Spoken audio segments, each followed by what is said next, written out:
Caught my cheating wife. At her secret hotel. I never thought I'd be the guy who checks his wife's phone. It felt beneath me, something insecure people did. But when Amanda's late nights at work became a regular occurrence and... Her laughter turned hollow. I couldn't help myself. It was one message, a seemingly innocent, looking forward to tonight, from a number saved as Jen from accounting. Jen from accounting. Amanda worked from home. The cold grip of suspicion tightened around my chest. I knew I had to confront her, but not without proof. I needed to see it with my own eyes, no matter how much it would hurt. So I did what I never imagined myself doing. I followed her. That Friday, she left the house dressed to kill. Black dress hugging her curves, red lipstick painted on with care. "Late meeting. Don't wait up," she said, kissing my cheek. Her perfume lingered in the air long after she'd walked out the door. I trailed her downtown, keeping a safe distance. My heart pounded as she pulled into the parking lot of the Halston Hotel, a place far too expensive for any work-related event. I parked across the street and watched her check her reflection, touch up her lipstick, and walk in with purpose. No hesitation, she knew exactly where she was going. My blood ran cold. There was no conference room in that hotel, only luxury suites. I felt my legs tremble, but anger steadied me. I waited 15 minutes, then marched inside. The lobby was plush, elegant. The receptionist looked up, barely masking her surprise at seeing a man with wild eyes and clenched fists. "Excuse me," I said, forcing calmness into my voice. "I'm meeting my wife. She's in room..." I hesitated, then lied. "I think she said 512? She frowned, her fingers dancing over the keyboard. "We don't give out guest information, sir." "Please." I leaned in, my voice cracking. "I think she's meeting someone. I need to know." The sympathy in her eyes was enough. She nodded, then whispered, "She checked in under the name Amanda Blake, room 514. I took the elevator, my pulse echoing in my ears. Each ding brought me closer to the truth I feared. Standing outside 514, I heard muffled laughter. Her laughter, the same one that used to fill our home. My hand shook as I raised my fist, ready to pound on the door, but then I heard his voice. Deep, confident, oozing with charm. "I can't believe he has no idea," he said, his tone dripping with arrogance. "You're a good actress, Mandy." Mandy? She hated that nickname. My vision blurred with rage. I kicked the door hard, the wood cracking as it flew open. They both jumped, sheets tangling around their bodies. Her face went pale, eyes wide with horror. "Jason?" Her voice wavered, a pathetic whisper. The man beside her smirked, then had the nerve to say, "I guess the show's over." He didn't bother covering himself. No shame, no remorse. Amanda scrambled to cover herself, tears welling in her eyes. "I can explain—" "No," I cut her off, my voice cold, distant, even to my own ears. "I saw enough." I turned and walked away, her sobs chasing me down the hall. I didn't stop. Not until I was outside, the cold night air biting at my face. I sank onto a bench, feeling my chest tighten, struggling to breathe. My phone buzzed. A text from Amanda. "Please, let me explain. It was a mistake. A mistake. As if meeting him at a secret hotel was an accident. As if it hadn't been planned, rehearsed, repeated. I turned my phone off. But the story didn't end there. Not for Amanda. Not for the man she chose over me. You see, the man in the hotel room, his face was familiar. I couldn't place him. At first, but then it hit me. He was my boss, Stephen Mercer, the man who promoted me 6 months ago, the man who invited us to dinner at his house, who toasted to love and loyalty with his wife by his side. Everything fell into place. The late nights, the whispered phone calls, the way Amanda laughed just a little too hard at his jokes. I felt the rage rise again, but I swallowed it down. I wasn't just a betrayed husband. I was a man who had just lost his wife and his career in one devastating blow. But Stephen didn't know that I knew. Not yet. As the cold night air wrapped around me, a plan began to form. I was going to ruin him, just like he ruined me. After all, I had nothing left to lose. I spent the next few days in a haze, drifting through the motions like a ghost. Amanda texted me constantly, her words a mess of apologies and excuses. It didn't mean anything. I was lonely. We can fix this. But I knew there was no fixing us. Not after seeing her tangled in bed with another man, not after realizing that man was Stephen Mercer. I didn't respond to her texts. I didn't pack a bag or ask her to leave. I simply moved into the guest room, closing the door on everything we once were. Meanwhile, at work, I played the part of the oblivious fool. I shook Stephen's hand, laughed at his jokes, pretended nothing was wrong. But inside, the anger simmered, growing hotter each time I saw his smug face. I watched him closely, studying his habits, his routines. I listened when he bragged about his investments, his perfect marriage to Rebecca, the woman he paraded around the office like a trophy. It took everything in me not to shout the truth, to expose him for the liar he was. But I kept quiet, waiting for the right moment. I wanted to destroy him, but it had to be done carefully, methodically. That moment came 3 weeks later at the company's annual gala, a grand event held at, ironically, the Halston Hotel. I almost laughed when I saw the venue. Maybe he was hoping for a rendezvous with Amanda afterward, slipping back into the same bed where he betrayed his wife and me. I arrived early, dressed in my best suit, blending in with the crowd of employees and their spouses.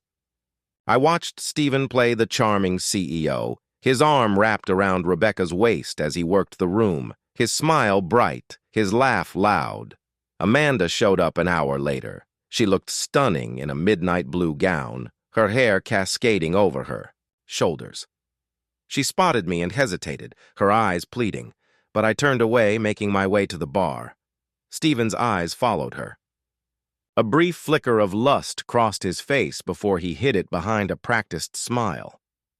I saw Rebecca notice too, her jaw tightening before she forced herself to laugh at his joke.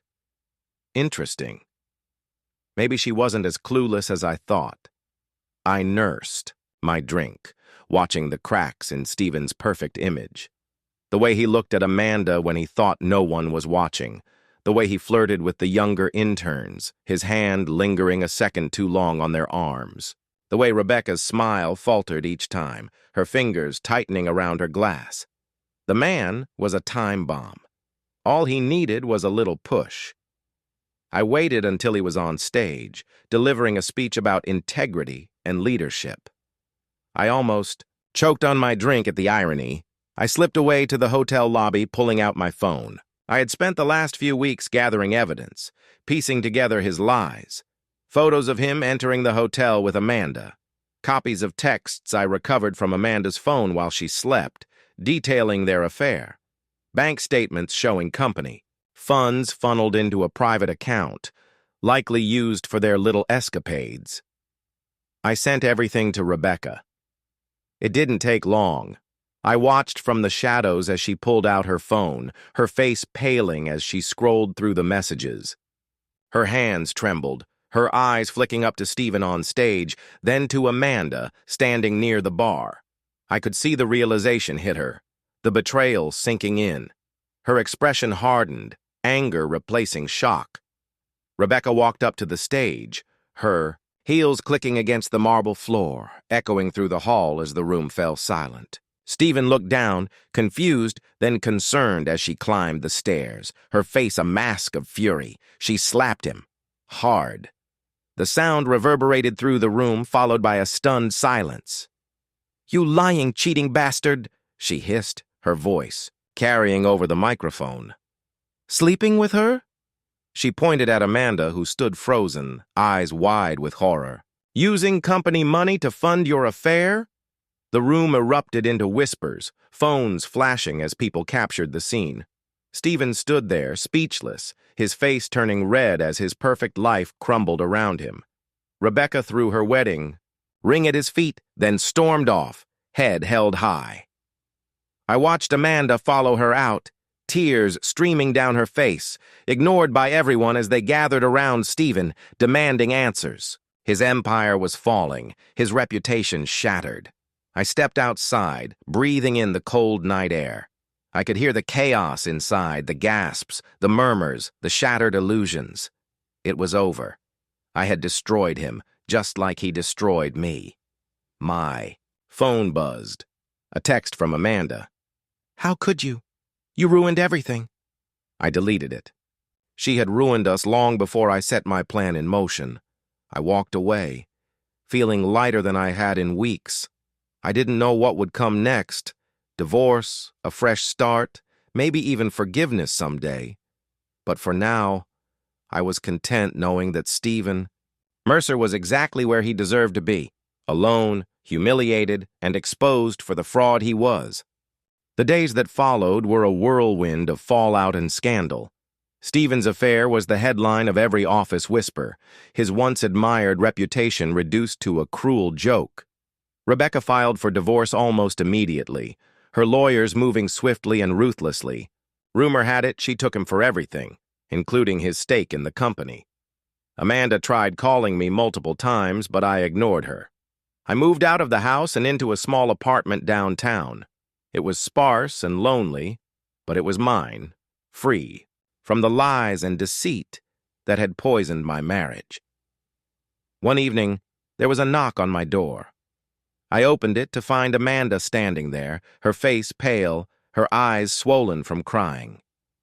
She looked nothing like the confident woman who once owned every room she walked into. "Can we talk?" Her voice was small, fragile. I leaned against the doorframe, crossing my arms. "About what?" She looked down, her fingers twisting nervously. "Everything, us, I made a mistake. A horrible, unforgivable mistake." Her voice cracked, and tears slid down her cheeks. "I ruined everything, and I don't know how to fix it." I felt a flicker of pity, but it was quickly extinguished by the memory of her in that hotel room, tangled in bed with Stephen. "You can't fix it?" I said coldly. "You made your choice." She flinched as if I'd struck her. "I never meant to hurt you. I was lost, confused. I didn't realize what I had until it was gone. Spare me the excuses." My voice was hard, emotionless. "You didn't think about me when you were sneaking around behind my back. You didn't think about our marriage when you were meeting him in that hotel." She sobbed, her shoulders shaking. "I know, I was selfish and stupid, but I love you. I never stopped loving you." I laughed bitterly. "You don't do that to someone you love. You don't destroy them like that." Amanda wiped her tears, her expression desperate. "I'll do anything to make it up to you, counseling, therapy. Please, just give me another chance." I looked at her, really looked at her. The woman I once adored, who I trusted with everything, who shattered my heart into a million pieces. I felt nothing but a hollow ache. "There's nothing left to save, Amanda. You destroyed it all." She opened her mouth to protest, but I closed the door before she could speak. I leaned against it, feeling the weight of finality settle over me. I could hear her sobbing on the other side, her pain echoing through the wood. But I didn't open the door. I didn't let her back in. A week later, I filed for divorce. Stephen tried reaching out to me once under the guise of apologizing, but really hoping to salvage his reputation. I didn't give him the satisfaction of a response. Last I heard, he was facing an investigation for embezzling company funds, his career in ruins. Rebecca sent me a thank you note. Just 2 words. He deserved it. Life moved on, slowly, painfully. I buried myself in work, filling the void with long hours and endless projects. But the nights were the hardest, the silence unbearable. I'd sit in my empty apartment staring at the walls, replaying every lie, every betrayal. I wondered if I'd ever be able to trust again, if I'd ever find the strength to love again. Then, one evening, as I sat at my favorite coffee shop, I met someone. A woman with kind eyes and a gentle smile who listened when I spoke and laughed at my stupid jokes. Her name was Emily. She didn't know my past, didn't judge me for my scars. She saw me for who I was, not for what I'd been through. We took it slow, one coffee date at a time. No secrets, no lies, just honesty and healing. And for the first time in a long while, I felt hope. Hope that maybe, just maybe, I could start over. Hope that the pain would fade, that the betrayal would become just another chapter in my life. Hope that after losing everything, I could learn to love again. Months passed, and life gradually found a new rhythm. Emily became a bright spot in my otherwise chaotic world. Her laughter filled the empty spaces that Amanda's lies had left behind, and her presence brought me a peace I hadn't known in years. We took long walks by the waterfront, talking about everything and nothing. She asked about my past once, curious but gentle. I told her the truth, about Amanda, about the affair, about how it shattered me. She listened without judgment, her eyes soft with understanding. "You didn't deserve that," she said quietly, her hand finding mine. "No one does." For the first time, I believed it. Meanwhile, the fallout from the scandal continued. Stephen's embezzlement charges went public, his face plastered across news sites as the disgraced CEO.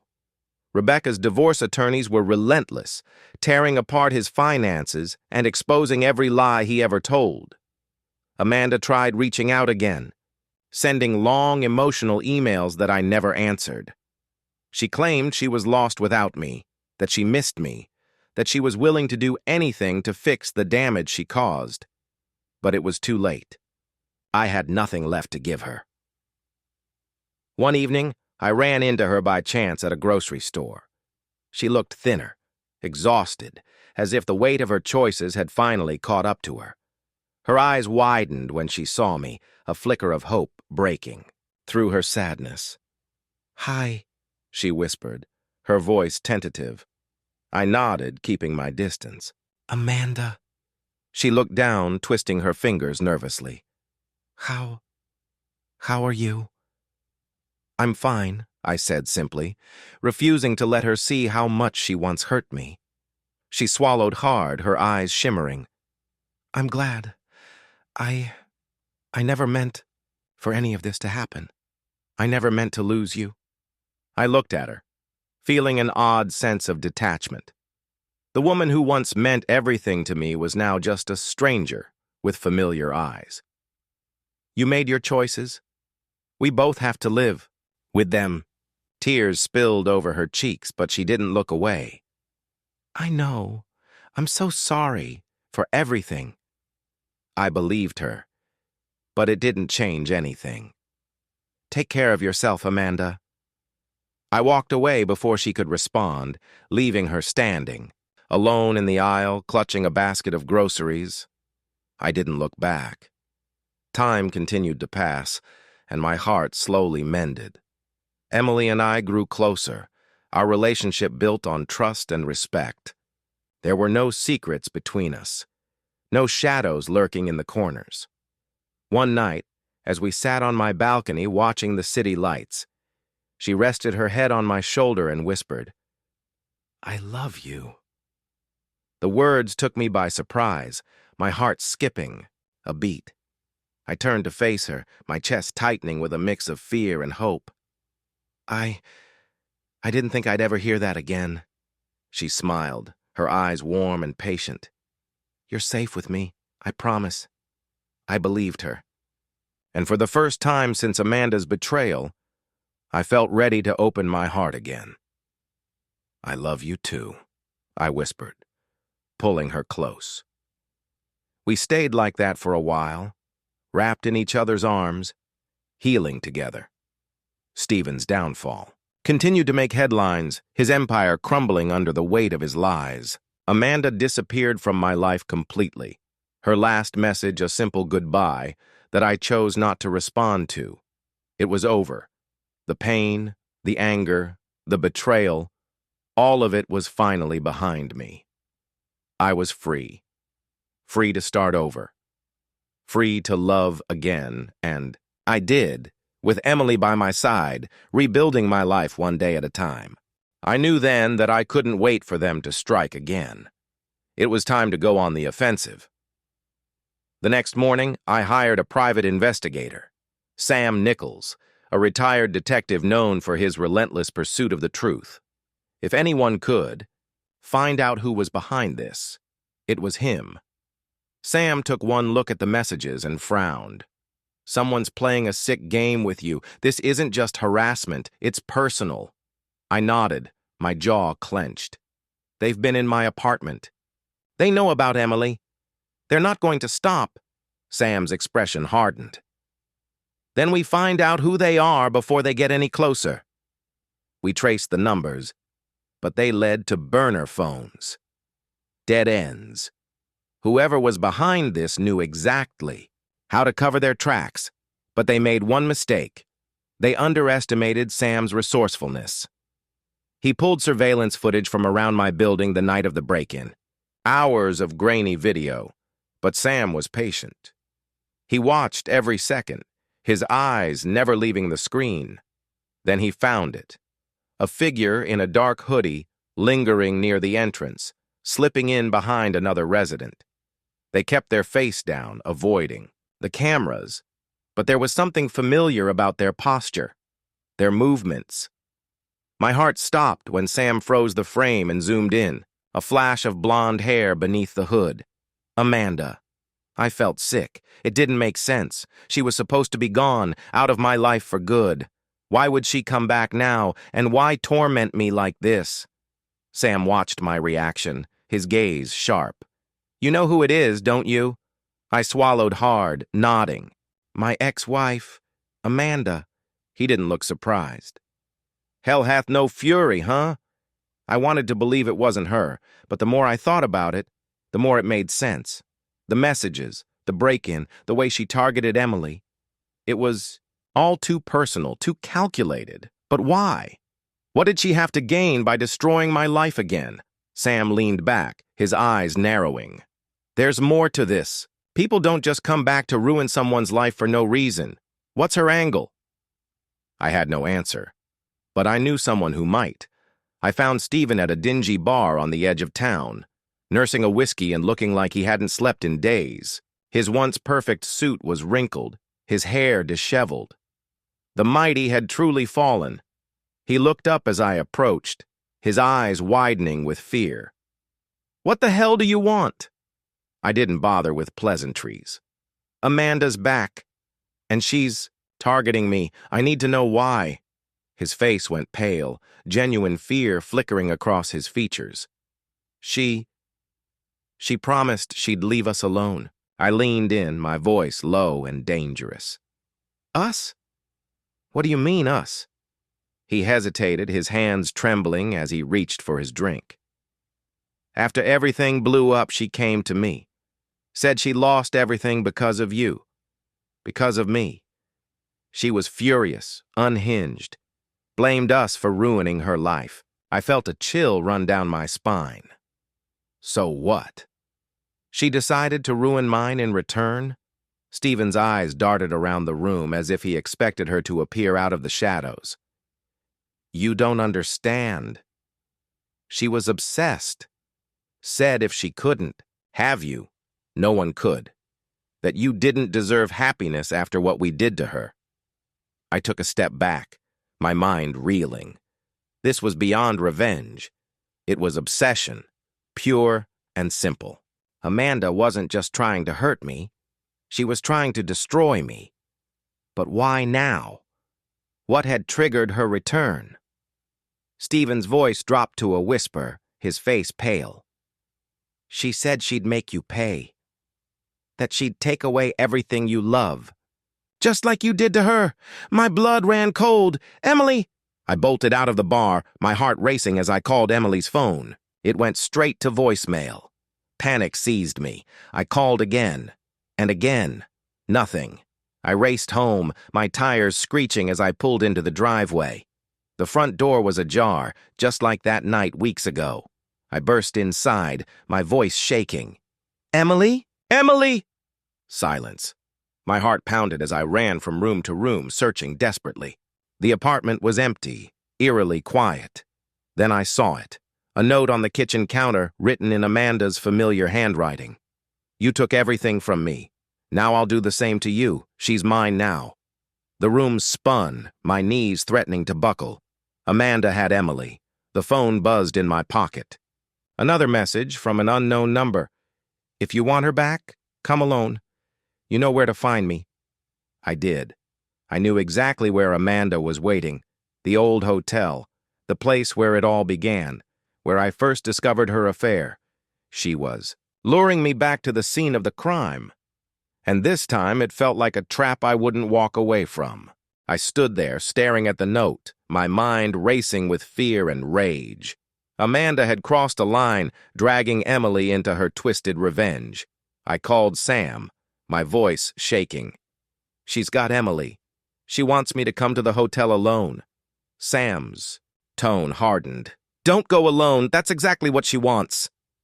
"I don't have a choice," I snapped, my fists clenched. "She's going to hurt Emily if I don't show up." There was a pause. Then Sam's voice softened. "All right, but I'm not letting you do this without backup. I'll follow at a distance. She won't see me coming." I agreed, relief flooding through me. I needed someone watching my back. 20 minutes later, I pulled up to the old hotel, its broken neon sign flickering in the darkness. The place looked even more decrepit than before, the windows shattered, paint peeling off the walls. My heart raced as I stepped inside, the air thick with dust and decay. Memories flooded back, catching Amanda with Stephen, the gut-wrenching betrayal, and now she was using this place to twist the knife even deeper. A faint sound echoed down the hallway, a muffled cry. "Emily!" I followed the sound, my pulse thundering. In my ears as I made my way to the room where I had first caught Amanda cheating. It was poetic, in a sick, twisted way. The door creaked as I pushed it open, my eyes adjusting to the dim light. Emily was tied to a chair, her mouth gagged, eyes wide with fear. "Amanda!" I shouted, my voice echoing through the empty halls. "I'm here! Let her go!" A shadow moved behind me. Too late, I felt the cold metal of a gun pressing against the back of my head. Amanda's voice was calm, almost gentle. "You always were predictable, Daniel." I froze, my blood running cold. "Amanda, you don't have to do this. Just let her go." She laughed, a hollow, bitter sound. "Do you really think I care about her? This was never about Emily. It was about you. And what you did to me." I turned slowly, facing her. She looked different. Her hair disheveled, eyes wild with hatred. But behind that fury, I saw the pain. The same pain I'd felt when she betrayed me. "You ruined my life," she hissed, her hands trembling as she gripped the gun. "I lost everything because of you. My reputation, my career, everything I built was destroyed the moment you exposed my affair." I swallowed hard, choosing my words carefully. "You did that to yourself, Amanda. You chose to cheat. You lied. You broke us." Her face twisted with rage. "And you didn't? You were never there, always working, always too busy to notice me. I made a mistake, and you took away my entire life for it." I took a step closer, my eyes locked on hers. "I didn't take anything from you. I just stopped protecting your lies," she faltered, her gaze flickering with pain. "I loved you, Daniel, once. But you turned me into this. You took everything from me, and now I'm taking everything from you." I glanced at Emily, her eyes pleading, tears streaming down her face. "I had to get her out of here." "Amanda, it doesn't have to end like this. We're both broken. We're both hurting. But this isn't the answer.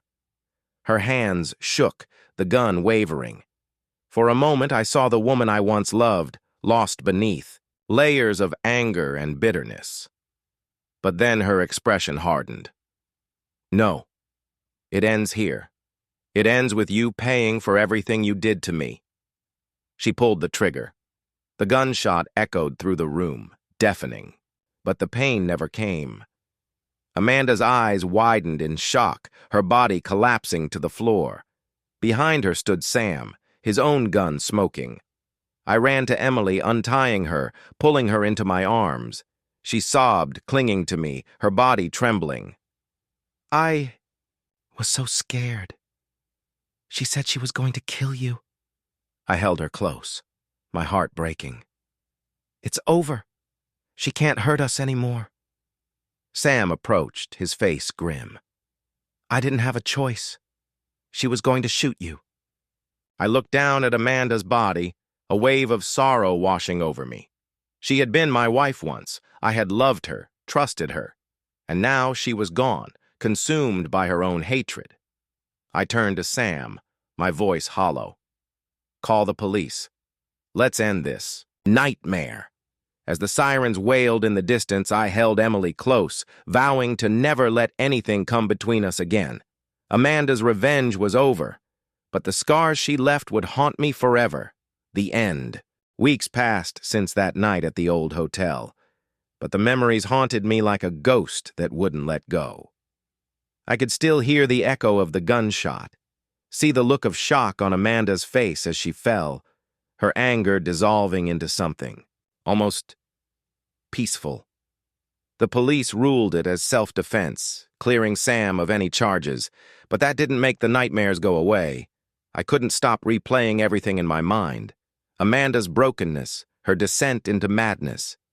How had it come to this? Emily was shaken, but she tried to be strong for me. We spent more time together, trying to rebuild the life Amanda had tried to destroy. But there were still moments when she would go quiet, lost in her own thoughts, her innocence stolen by the woman who was once my wife. I stood at Amanda's grave, the cold wind cutting through my jacket. There was no funeral, no mourners, just a small headstone with her name etched in stone. I loved you once, I whispered, my voice carried away by the breeze. I really did. I closed my eyes, remembering the good times, the laughter, the shared dreams. But those memories were tainted now, overshadowed by lies, betrayal, and violence. I'm sorry for what we became, I continued, my fists clenching. But you did this. You made your choices, and I made mine. I turned to leave, but a figure stood behind me.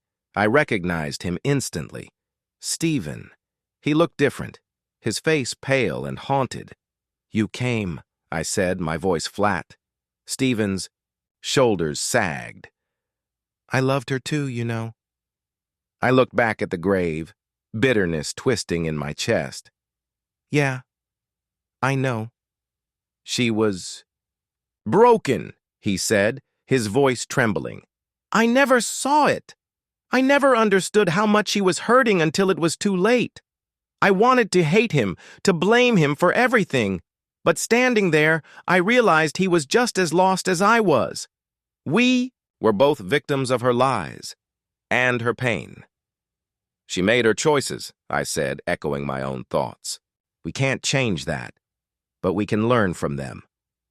Stephen looked at me, his eyes hollow. How do you move on from something like this? I didn't have an answer. I was still trying to figure that out myself. By living, I said, my voice firm, by refusing to let her destroy us from the grave. He nodded, his shoulders straightening. Take care of Emily. She's lucky to have you. I watched as he walked away, his figure shrinking in the distance. I wondered if I'd ever see him again. Maybe it was better if I didn't. I stood there, for a long time, letting the wind whip around me, cold and biting. Then I turned my back on the grave and walked away, leaving Amanda behind for good. I was done with the past. It was time to start living again. The end. Months went by, and life slowly began to find its rhythm again. Emily and I grew closer, our bond stronger after everything we'd endured, but the shadows of the past lingered, like echoes that refused to fade. I threw myself into work, determined to rebuild what Amanda had tried to tear down. Sam was there every step of the way, loyal as ever. He never spoke about that night at the hotel, but I knew it haunted him too. One evening, as Emily and I were settling in to watch a movie, the doorbell rang. I wasn't expecting anyone. My heart skipped, paranoia still a familiar companion. Opened the door, and my blood ran cold. Standing there was a man in a dark suit, his face expressionless. He handed me an envelope. "This was left for you. No sender." Before I could ask questions, he turned and walked away, disappearing into the night. I shut the door, my hands trembling as I opened the envelope. Inside was a single piece of paper with a message scrawled in familiar handwriting. "Did you really think it was over?" My vision blurred, my body tensing as I read the words again and again. It couldn't be. Amanda was dead. I'd watched her die. I'd buried her. Emily appeared behind me, her face etched with concern. "Daniel? What's wrong?" I crumpled the note in my fist, forcing a smile. "Nothing. Just junk mail." But my heart raced, my mind spiraling. Was this someone's sick joke? Had Amanda planned this before she died, one last game to torment me from the grave? Or was there something more sinister at play? I made a call to Sam, explaining the note in hushed tones. He was silent for a moment, then said, "I'm coming over. We need to figure this out." An hour later, Sam sat across from me, the note on the table between us. His jaw tightened. "This is her handwriting." "I know," I whispered, my eyes glued to the paper. "But how? She's dead, Sam. We saw her body." Sam's face grew pale, his eyes darkening. "I did some digging after, everything." That happened. Amanda had connections, people who could make things disappear or reappear. A chill ran down my spine. "You think she faked her death?" "I don't know. But if she did, then she's more dangerous than we ever realized." My hands clenched into fists. It wasn't over. Amanda was out there, alive, and she was coming for me. My phone buzzed, the screen lighting up with an unknown number. I answered, hesitantly, my heart pounding. A voice came through the line, distorted but unmistakable. "Hello, Daniel. Miss me?" My blood ran cold. It was Amanda. She laughed, a cold, haunting sound that sent chills down my spine. "I told you I'd take everything from you, and I always keep my promises." The line went dead, the echo of her voice lingering in my ears. I looked at Sam, my face pale, my body shaking. "She's alive, and she's coming for me." His expression hardened, his eyes blazing with determination. "Then we fight back. Together." I nodded, the fear melting away, replaced by cold resolve. Amanda had returned from the dead, and she wouldn't stop until she destroyed me. But this time, I was ready. This time, I would end it for good. To be continued. The days that followed were a blur of paranoia and preparation. I couldn't sleep, couldn't eat, knowing Amanda was out there watching, waiting to strike. Every shadow felt like her, every noise an echo of her laughter. Sam and I worked tirelessly, piecing together what little information we had. He called in favors from his old contacts, digging into Amanda's past, looking for any clue about how she could have survived. But she was a ghost, no records, no sightings. It was like she never existed until the photos started showing up. The first one was left on my windshield tucked under the wiper blade. It was a picture of Emily at school, laughing with her friends, oblivious to the danger lurking nearby. My blood ran cold, my hands shaking as I showed the photo to Sam. She's watching us. She's getting closer. Sam's jaw clenched, his eyes darkening. We need to get Emily somewhere safe. We agreed to keep her with my parents, far away from the madness Amanda was orchestrating. Emily didn't understand, tears in her eyes as she hugged me goodbye. "Daddy, why can't I stay with you?" I forced a smile, swallowing the fear that threatened to choke me. "It's just for a little while, sweetheart. I promise." But I couldn't promise her safety. Not when Amanda was out there, lurking, in the shadows, plotting her revenge. Then the second photo arrived, this one mailed to my office. It was a picture of me standing at Amanda's grave. On the back, scrawled in red ink, were the words, "Dig deeper." I showed the photo to Sam, my hands trembling. "She wants me to go back to the cemetery." He shook his head, his face pale. "It's a trap." I knew he was right. But I had to go. I had to see for myself.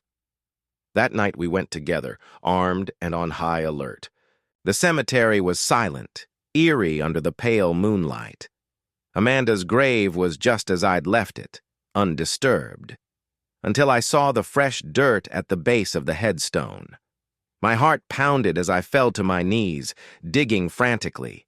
My fingers scraped against something solid, a small box covered in dirt. I yanked it out, my hands shaking as I opened the lid. Inside was a cassette tape, labeled simply, "Play Me." We rushed back to my house, my fingers trembling as I fed the tape into the old player. Static filled the room, followed by the sound of Amanda's voice, cold and taunting. "Hello, Daniel. Did you really think you could bury me and move on? Did you really think you were safe?" Her laughter echoed through the speakers, sending chills down my spine. "I know your secrets. I know what you did, and now I'm going to make you pay." There was a click, then silence. I stared at the tape, my mind spinning. What was she talking about? What secrets? Sam paced the room, his face pale. "She's playing with you. She wants you to lose your mind." But I was already there, my sanity unraveling with every word she spoke. Amanda was back, alive and dangerous. And she knew things I didn't even understand. My phone buzzed, a text from an unknown number. It was another photo, this. One of Sam and me standing at Amanda's grave just moments earlier. Underneath, a message read, "You're already too late." My blood ran cold. Amanda was always one step ahead, and she was coming for everything I loved. There was no running, no hiding. It was time to end this once and for all. I looked at Sam, my eyes hardening. "We need to find her, before she finds us." He nodded, his jaw set. "Then let's finish this." Amanda was out there, watching, waiting. But I wouldn't be her victim anymore. This time I was ready to fight back. To be continued. The hunt for Amanda had begun in earnest, but this time, it was different. It was no longer just a battle of wits. This was war. Sam and I had no illusions about what we were up against. She wasn't just a woman scorned. She was a force of destruction, a master manipulator who'd already proven that she could outthink us at every turn. We spent the following days looking for patterns, clues hidden in plain sight, anything that could lead us to her. Every lead we followed seemed to turn into a dead end. Amanda had covered her tracks well, leaving no trace of where she might be hiding. But we didn't give up. One night Sam called me, his voice tight with urgency. "I've got something. A real lead. It's a hotel. An old one she used to frequent. The name's the Ashcroft. It's been abandoned for years, but I'm betting she's back there." I didn't hesitate. "I'll meet you there. Now." The drive to the Ashcroft was nerve-wracking. The fog rolled in thick, swallowing the road, and the further we went, the more I felt that gut-churning sense of dread. We pulled up in front of the crumbling building, its once grand architecture now dark and decayed, like a forgotten relic of a past life. We entered cautiously, our flashlights cutting through the darkness. Every step felt heavier, as though the building itself was holding its breath, waiting for us to make a mistake. The place reeked of neglect, the silence oppressive, broken only by the sound of our footsteps echoing through the halls. Then we heard it. A faint sound like a whisper carried on the wind. I froze, listening.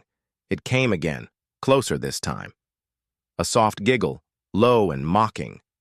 Amanda. I didn't think, didn't even blink. I moved forward, and Sam followed. We made our way down a narrow hallway to a room at the end, the door ajar. The closer we got, the clearer the sound became. Amanda's voice, distorted and soft. She was talking to someone. I crept closer, motioning for Sam to stay behind me. Through the crack in the door, I could just make out her figure, sitting on an old, dusty armchair. She was staring into the shadows, her back turned to us, and beside her, another figure, a man, tall and unfamiliar. I didn't recognize him, but his presence felt wrong, like a shadow that didn't belong. Before I could make a move, the man turned his head, his eyes locking onto mine. His lips curled into a twisted grin. "You're too late," he whispered, his voice cold, knowing. "She's always one step ahead." I drew my gun without thinking, but the moment I stepped forward, Amanda's voice rang out, sharp and mocking. "You really thought you could outsmart me, Daniel? How sweet." She stood up slowly, her movements deliberate. "I've been watching you, all of you. You think you're in control, but you're not. You never were." I took a step forward, my mind racing. "Who's he?" Amanda's smile deepened, almost affectionate. "A friend. Someone who's been helping me put the pieces back together. The pieces you tried to destroy." The man stepped forward, his expression unreadable. "I'm Elliot Vance. You're about to wish you never came here." I didn't need to ask. I knew who he was. Elliot Vance, the name that had surfaced in the old files I dug through. A corporate fixer, known for his ruthless efficiency in handling problems. The kind of person who would disappear without a trace and make sure anyone who crossed him did the same. "You should have stayed away, Daniel," Elliot said, his voice low and dangerous. "Now you've seen too much?" I didn't flinch. "I'm done running." Sam's voice suddenly broke through the tension. "It's over, Amanda. You can't hide anymore." Amanda laughed, a hollow, bitter sound. "Oh, Sam, you poor fool. You really think you can stop this? You're just as trapped as Daniel." The room fell silent, the tension building to a breaking point. I could feel my heart pounding in my chest. This was the moment, the final confrontation. And yet, as I took a step forward, a thought flashed through my mind. Could I truly defeat Amanda this time? Or had I underestimated her yet again? I didn't have time to second guess. Amanda raised her hand, signaling Elliot. In an instant, he lunged toward me, but I was ready. The gunshot rang out, the sound deafening in the confined space. The figure of Elliot Vance crumpled to the floor, a red stain spreading across his chest. The room was frozen in time, the weight of what I'd just done sinking in. Amanda's eyes widened, but then her lips curled into a smile that didn't reach her eyes. "You think you've won? You've only just begun to understand the game." I approached her, steady, cold. "This ends now." Amanda's smile faltered. "You really think that's true? That you can walk away unscathed?"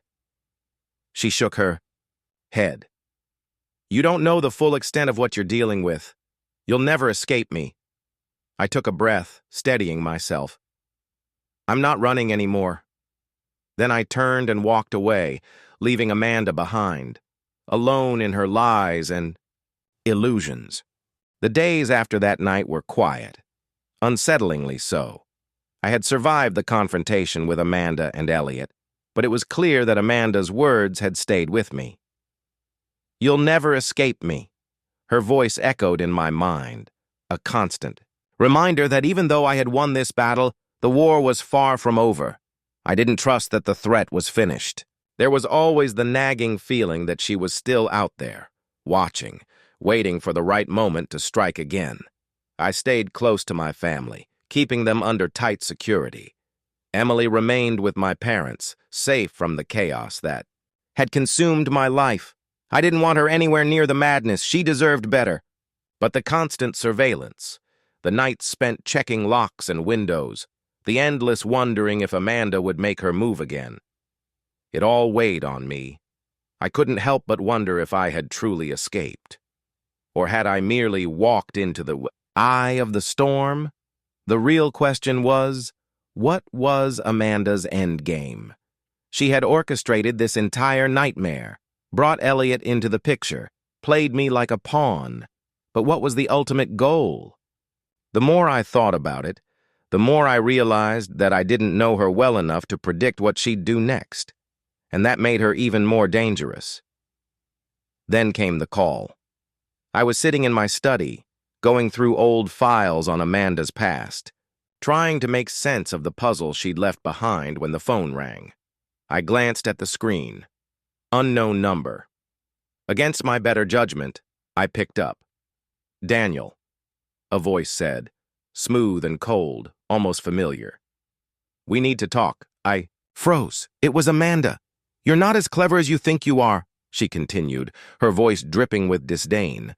"You think you've won, but you haven't even scratched the surface. There's so much more you don't know." "Where are you?" I demanded, my grip tightening on the phone. Amanda chuckled, the sound hollow and distant. "You won't find me, but I'll find you. Just wait." The line went dead. My heart raced. This wasn't over. It was a message, a warning that I couldn't ignore. But what was she planning? What had I missed? I couldn't let this go. I needed to know what Amanda's next move was, and I needed to find her before she found me. Sam and I began digging deeper, but the trail had gone cold. Amanda had vanished again. No sign of her anywhere. Days turned into weeks, and still nothing. Then, out of nowhere, a package arrived at my doorstep. It was unmarked, no return address. I stared at it for a long moment, my mind racing with possibilities. I opened it carefully, almost afraid of what I might find. Inside, there was a single envelope, the paper yellowed with age. I pulled it out, unfolding it slowly. The letter was brief. "You think you know me? You don't know anything. If you want to find me, you'll need to make a choice. Sacrifice one thing that matters most to you. Only then will the truth be revealed." The words hit me like a punch to the gut. Sacrifice something? What did that even mean? And what truth was she referring to? Was she trying to break me? Force me into some twisted game of her design?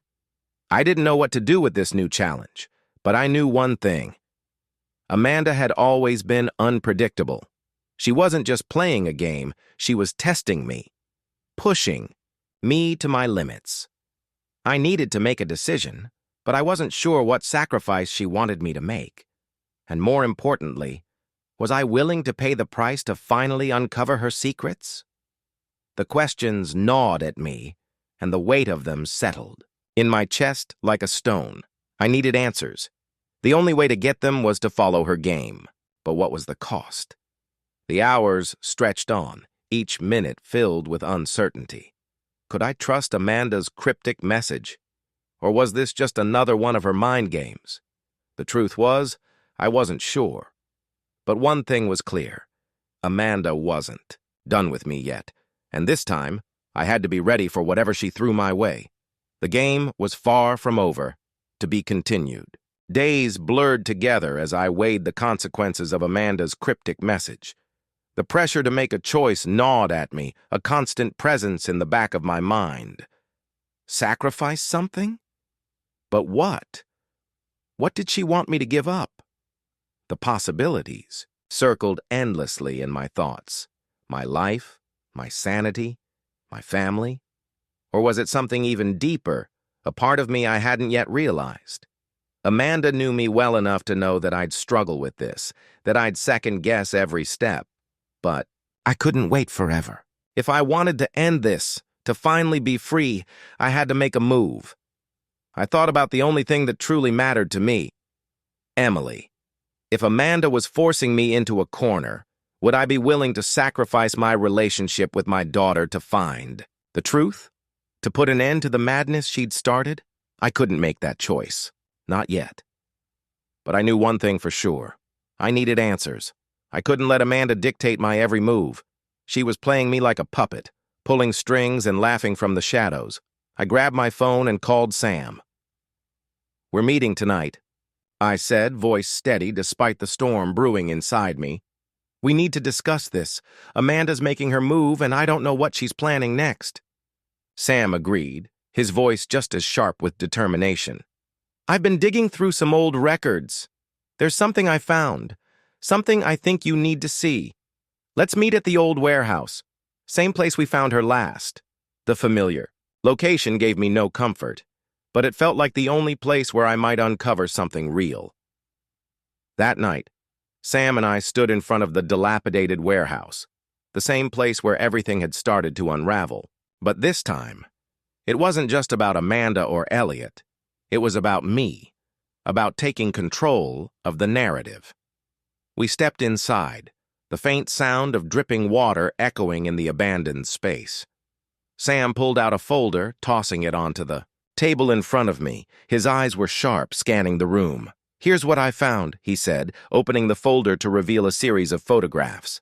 They were grainy, old, but unmistakable. There, in black and white, was Amanda, standing with a man I didn't recognize, a smile on her lips.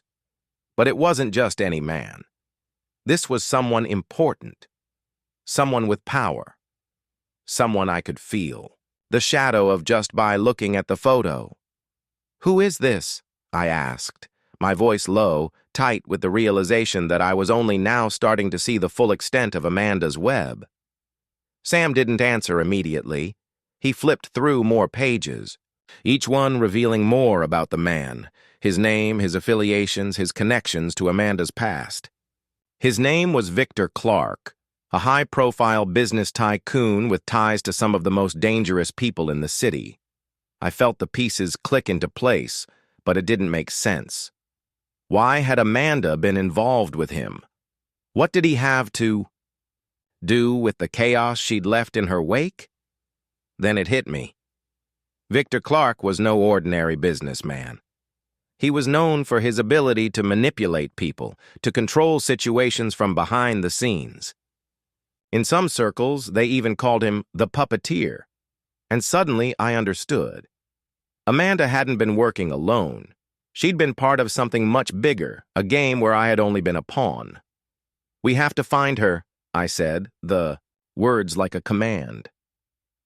"If she's working with him, we're not just dealing with her anymore. We're dealing with something far worse." Sam's expression hardened. "I'll do what I can. But I have a feeling that this goes deeper than we realize. Clark is dangerous, Daniel, and Amanda's no longer just running the show." The room seemed to close in on me. I had been chasing shadows, running after Amanda's lies, but I was only now beginning to see the full scope of the web she had woven. Victor Clark was the key. He was the one pulling the strings behind her twisted plan. And if I was going to stop them, I had to find him before it was too late. The next few days felt like a blur. I followed every lead, hunted down every clue, but nothing prepared me for the confrontation that awaited. The deeper I went, the more I realized just how far Amanda and Clark's reach extended. They had eyes everywhere. It wasn't until I received an anonymous tip that I finally found my way to them. The tip came in the form of a message, short, direct, cryptic. "If you want to find Victor Clark, follow the money. It was enough to send me back into the fray, back into the night. Clark had money, influence, power. He wasn't just a businessman. He was the kind of person who owned cities with a mere glance. But if he was hiding behind wealth and power, there had to be something, some trail that would lead me to him. I found myself standing in front of an unmarked building, a nondescript structure in the heart of the city, a place no one would notice unless they knew what they were looking for. I approached cautiously, the feeling in the air thick with danger. The silence in the room was suffocating, and for a moment I could only hear the pounding of my own heart echoing in my ears. My mind was a whirlwind of confusion and disbelief. How had I gotten here? How had my pursuit of truth and justice led me to this moment, standing face to face with the very people who had torn my world apart, the ones who now offered me a seat at the table of power? Amanda's eyes glinted with something darker, more manipulative than I'd ever seen. She was still playing her game, weaving her web of control, but now there was something new, a shift, an urgency. It was no longer just about revenge. It was about choosing a side in a battle that could shape everything. Victor, for his part, stood there like a king surveying his domain, calm and collected, his every word carefully measured. "The question, Daniel," he said, his voice low and almost comforting, "is whether you're ready to own the game, to stop being a pawn and become the player." Amanda stepped forward, her gaze never leaving mine. "You've always had the potential. That fire in you, that need to push boundaries, to destroy everything in your path. You can use it. You can destroy them, the ones who stand against us. All you need to do is accept it. Accept that you're one of us now." My head spun with the weight of their words. It was as though I were standing at the edge of a cliff, looking down into the abyss, and they were trying to pull me in. But I wasn't sure if I was ready to fall. "You're asking me to join you?" I asked, my voice shaking with a mix of disbelief and something darker, temptation. Victor smiled, though it was not a kind smile. "Not join us, Daniel. Lead us. You were always meant for this. The only question that remains is whether you'll step up and claim it." I took a step back, the full magnitude of what they were offering crashing down on me. They wanted me to be a part of something bigger, something dangerous, something that could change everything. They were offering power, influence, a chance to control the very forces that had tried to break me. But at what cost? What would I lose in the process? The truth was, I didn't know. But for the first time in a long while, I didn't feel like a victim. I felt powerful. A part of me longed for what they offered, for the chance to take control, to not let anyone ever manipulate me again, to become the force that others feared. But the other part of me, the part that still had a shred of the man I once was, felt something else, a deep, gnawing horror. What would I become if I embraced this? Would I lose everything I had left of my humanity, my family, my soul? I turned to Amanda. "Is this really what you want? Power? Control? You've already ruined so much, and now you want me to join you in this madness?" She didn't answer immediately. Instead, she seemed to study me, her lips curling into a smile. "You still don't understand, do you? This isn't about power, it's about survival. You're already caught in this world, Daniel. Whether you like it or not, you've crossed a line. There's no going back." Victor stepped forward, his eyes locking onto mine. "You think you have a choice? This is bigger than both of you. Bigger than me. Bigger than any of us. The world doesn't give a damn about your morality, Daniel. The only thing that matters is who controls the game. And if you want to survive, if you want to win, you need to take control. And if that means destroying everyone in your way, then so be it." The words hung in the air, thick and suffocating, and for a brief, terrifying moment, I felt the weight of what they were offering pressing down on me. The power, the control, the freedom to bend the world to my will. But the other part of me, the part that still remembered the man I used to be, the part that remembered Emily, my daughter, my life before all of this, rebelled against it. No matter how enticing it seemed, no matter how much they promised, I knew I couldn't go down this path. Not without losing everything I cared about. I shook my head, slowly, deliberately. No, I won't be a part of this. I won't let you use me to play your game. Amanda's expression faltered for just a fraction of a second, an emotion I couldn't quite place flashing across her face before she quickly masked it. But Victor! Victor seemed almost pleased. Interesting, he murmured, his gaze intense. You still have fight left in you, Daniel. That's more than I expected. Amanda's smile disappeared entirely. You've made your choice then, she said, her voice cold. But know this, Daniel, the game isn't over, it's only just begun. And if you won't play by our rules, we'll make sure you regret it. Victor nodded, his voice darkening. You've chosen your side. You'll see soon enough just how costly that choice can be. They were done with me.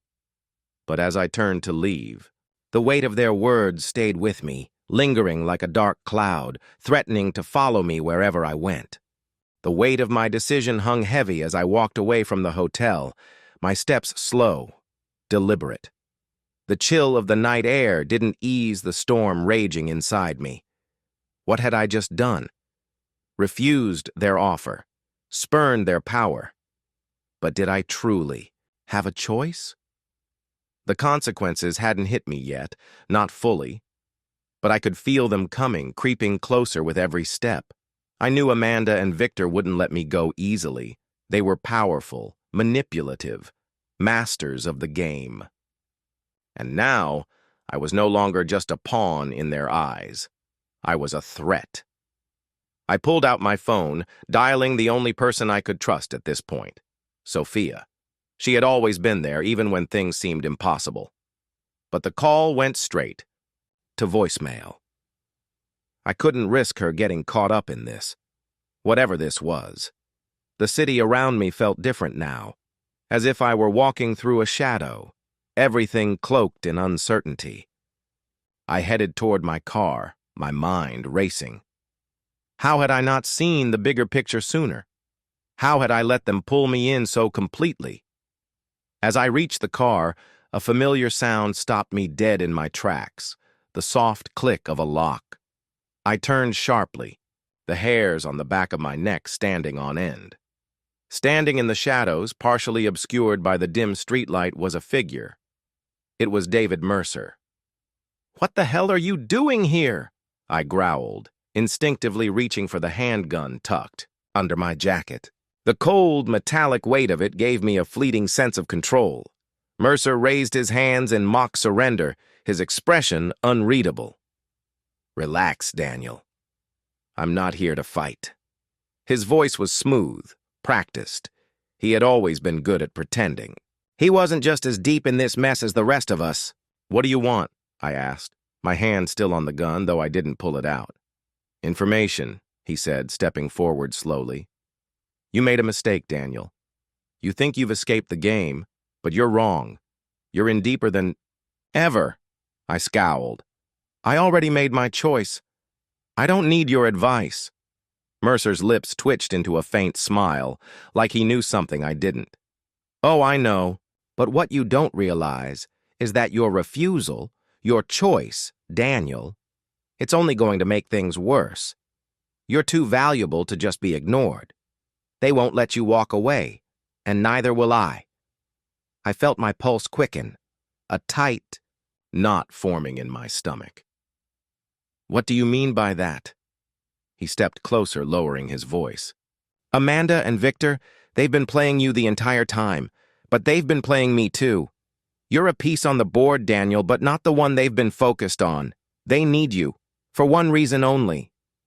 I felt the pit of my stomach drop. "What are you saying?"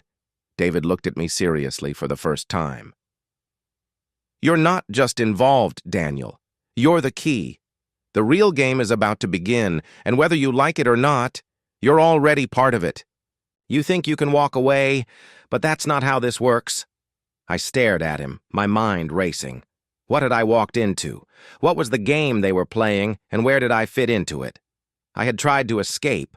I had turned down their offer, but it was clear now that there was no way out. Mercer's gaze softened, almost like he was warning me, like he understood what was coming. And I didn't. They're going to come after you, Daniel. They're going to drag you deeper. And if you don't play your cards right, you'll find yourself buried in this mess. There's still time for you to do something about it, but you need to decide. Fast. A cold shiver ran down my spine. I knew he was right. The choices I had made were closing doors, locking me into a game I had no idea how to play. And now, with Mercer standing here, I could sense the clock ticking. Time was running out, and my next move would be critical. I exhaled sharply, my mind spinning.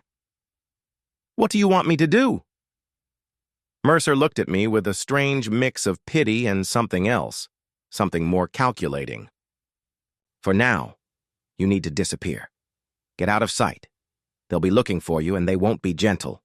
Lay low, and when the time comes, I'll help you, but only if you're ready to make a real choice." I clenched my jaw. I wasn't sure. I trusted him, but I didn't have any better options. "And if I don't do what you say?" David's expression hardened. "Then you'll find out just how deep this rabbit hole goes.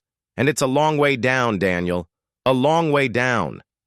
I nodded slowly, my mind racing as I processed everything he'd said. I couldn't go back to my life. Not now. Not while they were out there hunting me. I had been too focused on revenge, on winning the game. Now I realized I didn't even understand the rules. And if I didn't figure them out fast, I was going to lose.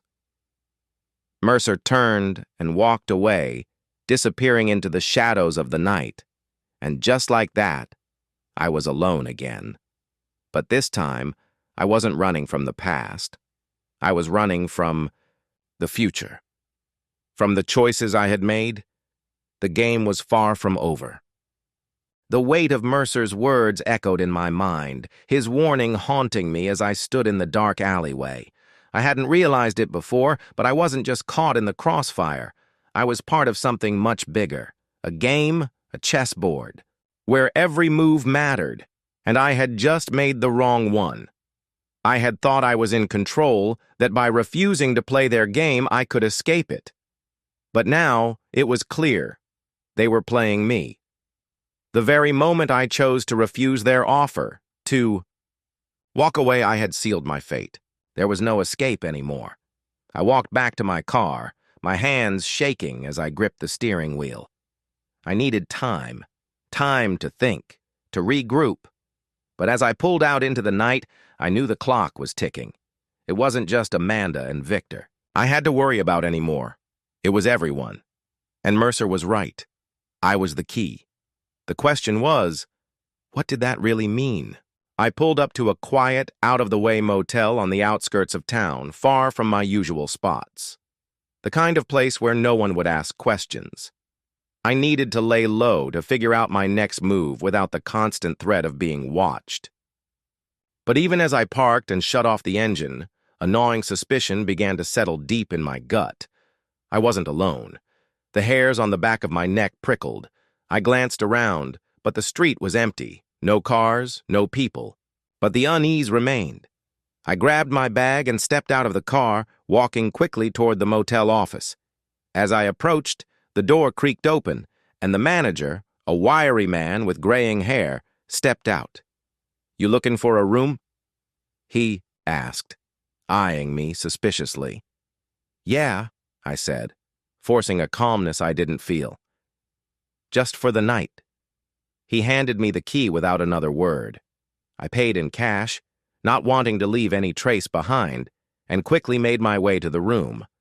Locked the door behind me and scanned the space. Small, simple, a place where no one would think to look for me. But I couldn't shake the feeling that I was being watched, that the walls had ears, that someone was out there, waiting. I tried to shake off the paranoia, setting my bag down on the bed. I needed to think, to process everything that had happened. I had to figure out what my next move was, whether I would continue down this path of survival or if I could somehow find a way to take control again. To win. I glanced out the window. Nothing moved in the stillness of the night. But as I turned back to the room, the faintest sound, a tap on the door, caught my attention. My heart skipped a beat. I slowly walked toward the door, my hand instinctively going to the handgun still tucked in my waistband. I peered through the peephole, but all I saw was a shadow moving in the hall. I hesitated, then grabbed the handle and slowly opened the door. To my surprise, no one was there. But there, lying on the ground, was a folded piece of paper. I bent down and picked it up. Unfolding it, I found a single sentence written in sharp, neat handwriting. "You can't run forever." I stood there for a long moment, staring at the note. My heart pounded in my chest. They were on to me. I didn't know who had left it, but I didn't need to. I knew it was a message from Amanda or Victor, or both. They were playing their cards. And this time I wasn't just a pawn. I was the prize. I closed the door quickly, locking it with more force than necessary. The panic I had tried to suppress flared up again, but I shoved it down, forced myself to breathe. I wasn't going to let them control me. I needed to get to Sophia. She was the only person I could trust, the only one who hadn't been tainted by this game. I didn't know how or why, but I was sure she had information, something I could use to turn the tide, to outsmart them. I grabbed my phone and tried calling her again, but once more, it went straight to voicemail. I texted her, but the doubt began to creep in.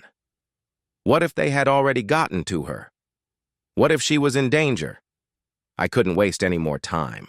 I had to move fast. I gathered my things, made sure I wasn't being followed, and left the motel under the cover of darkness. But as I drove, the weight of the note, the message that had just been left for me, pressed down harder with every mile. They were closing in. I had no doubt about that anymore. But what was their plan? What would they do when they finally caught up to me? I thought of Sophia again. The thought of losing her, or worse, her being dragged into this, made my stomach turn. I had to protect her. And maybe, just maybe, I could still turn the game in my favor. But I knew one thing for sure now. There was no more running. The clock was ticking. And if I wanted to survive, I needed to outsmart them. I needed to become the player they never saw coming. The road stretched out in front of me like a dark ribbon, endless and uncertain. My hands gripped the steering wheel, knuckles white, my mind racing with every thought and every possibility. The message from the note kept echoing in my head. "You can't run forever." They had sent a clear signal. Amanda, Victor, whoever it was watching, waiting for my next move. I couldn't afford to make a mistake. As I drove toward the city, I couldn't help but feel a growing sense of dread. It was one thing to be caught in the web of their manipulations, but it was another to know that I wasn't alone in this anymore. The game had shifted. It wasn't just about surviving anymore. It was about fighting back against people who had more resources, more power, and more ambition than I could have ever imagined. My phone buzzed in my pocket, breaking my reverie. I pulled over, heart racing, as I saw the name flash across the screen. Sophia. Relief flooded over me for just a moment before my anxiety took over again. I answered quickly, my voice low. "Sophia, are you okay?" There was a pause on the other end, and for a moment I thought she might have been caught off guard or unsure how to respond. Finally, her voice came through, quiet but steady. "I'm fine, Daniel. I was just about to call you. We need to talk, now." My heart skipped a beat. I could tell by the tone in her voice that something had changed. I didn't know what it was, but I could hear the urgency there. The fear. "Where are you?" I asked, trying to keep my voice even. "I'm at my apartment." "But Daniel, you need to get here fast. There's something you need to know." I could hear the tension in her words, the strain of someone caught in a situation. They didn't know how to navigate. It was clear she was involved in this now, and there was no turning back. "I'm on my way," I said, cutting the call before she could say anything more. I had to move fast, but I also needed to think, strategize. This wasn't just about saving myself anymore. It was about saving Sophia, and maybe even turning this whole mess around. As I made my way to her apartment, my mind spun with possibilities. What had happened? Was she in danger? Had they found her? Or was this all part of the game, a way for them to lure me in? I reached her apartment complex just as dawn was breaking, the sky a faint pink hue that did little to alleviate the darkness that had settled in my chest. I parked a block away, walking the rest of the way, careful to avoid any attention. Her building was quiet, almost too quiet. I climbed the stairs, each step an echo in the stillness. When I reached her door, I hesitated. It was slightly ajar, and the faint sound of someone moving inside made my heart race. I knocked softly, pushing the door open just a crack. "Sophia," I whispered, my voice barely above a breath. The door creaked open wider, and I saw her standing there, her face pale, eyes wide with fear. But it wasn't just fear that radiated from her. It was urgency, desperation. "Come in," she said quickly, pulling me inside and closing the door behind me. "It's worse than I thought." I didn't wait for her to explain. "What's going on?" I asked, my voice sharper than I intended. I needed answers. Sophia motioned for me to sit at the small table by the window, her movements quick but deliberate. "I found something I wasn't supposed to." Her voice trembled as she spoke, but she held my gaze. "It's about Amanda and Victor. I thought I could keep myself out of this, Daniel, but I was wrong. They've been using me. And they've been using you." "What do you mean?" I pressed, leaning forward, my mind spinning with the implications. "How? How have they been using you?" Sophia sat down across from me, her hands shaking. She glanced out the window as if ensuring no one was watching before she spoke again. "It's all connected, Daniel. The hotel, the note you found. Everything. They've been manipulating us from the start, setting us up to play their game, and you're the key." My breath caught in my throat. "What does that mean?" "I've already been dragged into their mess." "I'm no one's key." She met my gaze, her eyes full of regret. "You don't realize it yet, but you've been at the center of their plans from the beginning. You thought it was about money, about revenge, but it's bigger than that. You're connected to something far more dangerous than you can imagine." The weight of her words hit me like a freight train. I couldn't breathe. I couldn't think. "Sophia, tell me. What are you saying?" She took a deep breath and leaned forward. "Victor. He's not just some businessman. He's involved in something illegal. Something they've been hiding from everyone. I didn't know all the details at first, but now I do. And Amanda, she's more than just a pawn. She's been playing both sides all along." I stood up, pacing, trying to process everything. But why me? Why did they drag me into this? The plan was forming in my mind, piece by piece, but the weight of it made my stomach churn. I wasn't just playing for survival anymore. I was playing for something much bigger than myself, something I couldn't afford to lose. Sophia's. Words echoed through my mind. "You're the key," and the truth started to take shape. Victor and Amanda weren't just trying to break me, they were trying to control me. They'd been using me, pulling the strings, and it wasn't just for money or revenge. They had something more in mind, something far more dangerous than I had first realized. And I had to outsmart them. "Do you have anything else? Any proof?" I asked, looking at Sophia. "Anything I can use against them?" She hesitated, looking like she was weighing her next words carefully. I don't have much, but I've been digging. The deeper I go, the darker it gets. But there's one thing. A file. It's hidden in a safe place. One that even they might not expect. I leaned forward, eager. Where? What's in it? Her eyes flickered with uncertainty, but she pushed it aside. It's a record of their dealings. Not just the business side, but everything. The money laundering, the connections, the people they've been working with. If you can get your hands on it, you'll have everything you need to bring them down. My pulse quickened. Where is it? Victor keeps it at his office. It's locked away in a vault, she said, a faint trace of fear in her voice. But there's more. The safe is wired. If you trigger an alarm, the whole place will lock down. And once that happens, there's no getting out. I let out a slow breath, considering the risks. If I could get into the office, into the vault, I could expose them. Finally.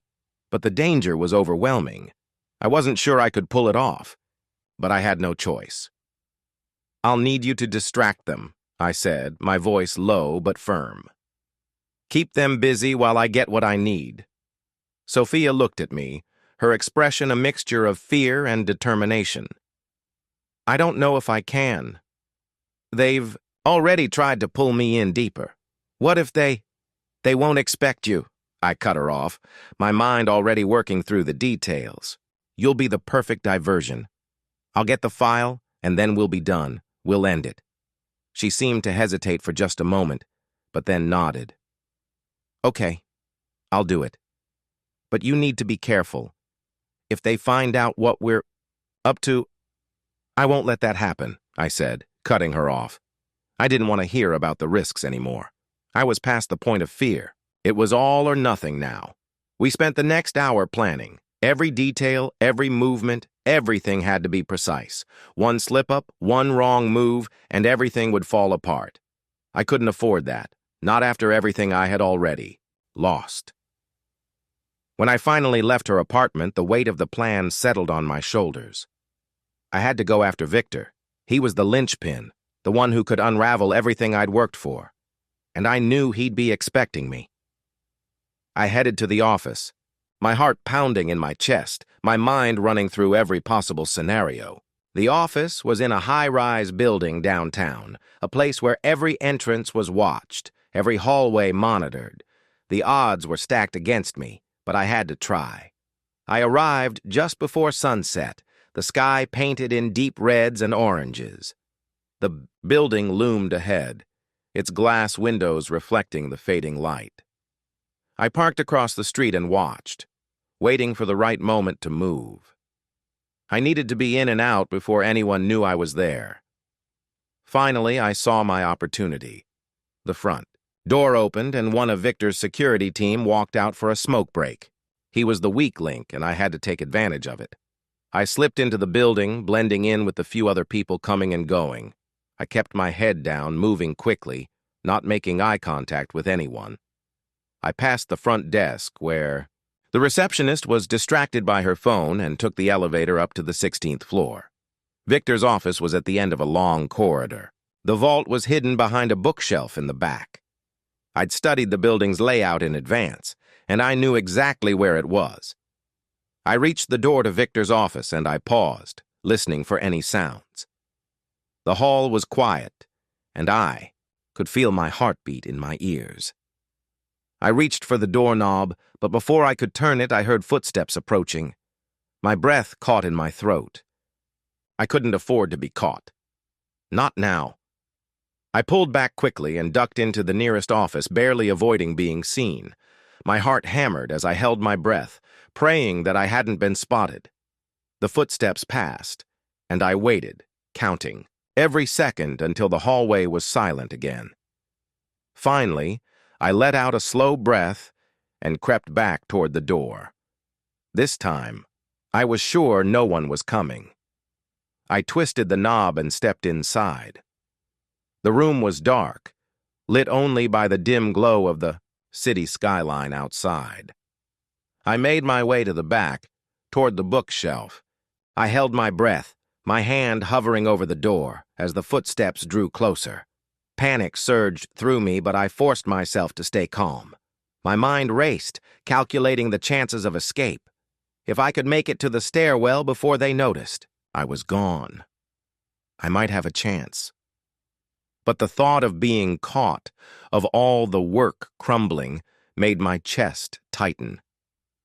The door to the office creaked open just as I slipped into the shadows. My heart pounded so loudly I was certain it could be heard across the building.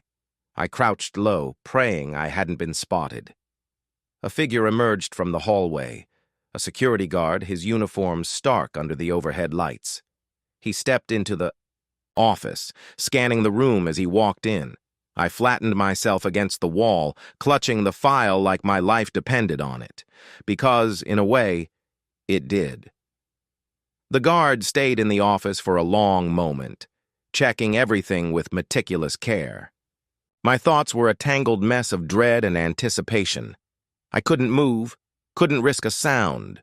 But then, after what felt like an eternity, he turned around and left, shutting the door behind him. I exhaled sharply, feeling the weight of the moment press down on me. I took a cautious step forward, making sure the coast was clear. There was. No time to waste. I had to get out. I made my way down the hallway, taking the same careful steps I had earlier, my eyes constantly flicking toward the elevator and the stairwell. The sound of my footsteps echoed in the silence, each one like a countdown. But when I reached the elevator, my hand hovered over the button. If I took the elevator, I risked being trapped. I turned quickly and darted into the stairwell, taking the steps two at a time. The building's lights flickered, and I glanced behind me to make sure I wasn't being followed. My pulse quickened as I descended, the weight of the file in my bag feeling heavier with each step. I could feel the pressure building, like the walls were closing in around me. Finally, I reached the ground floor. I slowed, trying to steady my breath, and moved toward the exit. The front desk was still unattended, but I caught a glimpse of a security guard through the glass doors. His back was turned, and I used the distraction to slip outside, my body a blur of movement as I stepped into the cool night air. I didn't stop running until I reached my car. My heart was racing, my hands shaking as I threw open the door and slid inside. I locked the doors behind me, my mind finally allowing me a moment to breathe. I pulled away from the curb, driving as fast as I dared without drawing attention. The file was safe, but the danger wasn't over. Not by a long shot. The realization hit me hard as I navigated the streets. Victor would come for me. He would stop at nothing to get the file back. And Amanda, she had her own plans, her own way of dealing with threats. I couldn't trust anyone, not even Sophia. Not now. I needed to get to my apartment. I needed to review the file, understand the full extent of what I was holding. But I couldn't do it alone. I had to find a way to stay one step ahead of them, to expose what they'd done before they had a chance to silence me. As I sped through the city, I looked at the file once more, the weight of it now a reminder of how everything had led to this moment. The secrets inside would unravel everything. Victor, Amanda, the money laundering, and every dark connection they'd made. It was all here, everything I needed. But the question that gnawed at me was one I couldn't shake. Would I be able to use it before they found me? Or had I just sealed my own fate? The night was far from over. The adrenaline was still coursing through my veins as I parked outside my apartment building. I glanced around, trying to shake the feeling that someone was watching me. Every shadow seemed like a threat. Every movement felt like it could be an ambush. I couldn't afford to be seen, not now. I moved quickly, locking the car behind me and heading inside. My mind was spinning.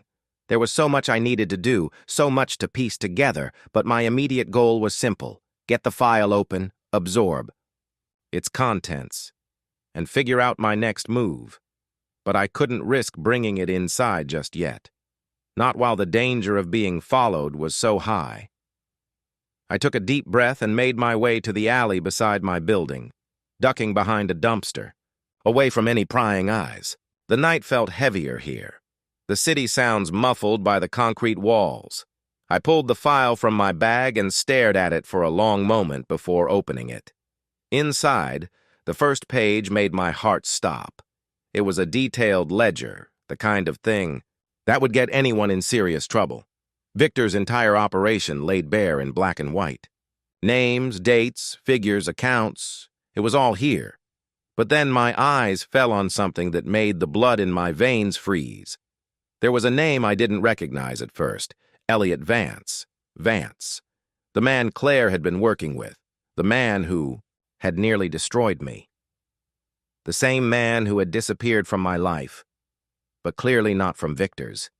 He was embedded deep in the operation. I flipped through the pages, each more damning than the last, and found more names, more connections.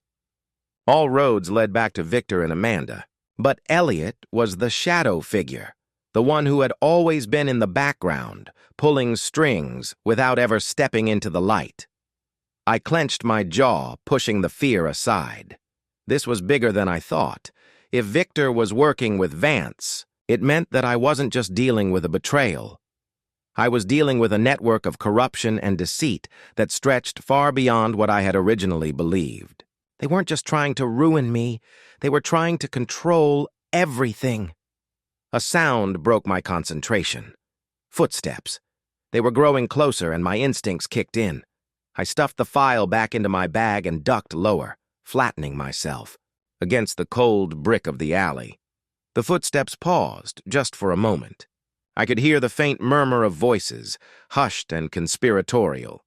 I pressed myself further into the shadows, trying to make myself invisible. My heart raced again, but I knew there was no room for panic. This wasn't just about getting out of this alive anymore. It was about making sure the truth came to light.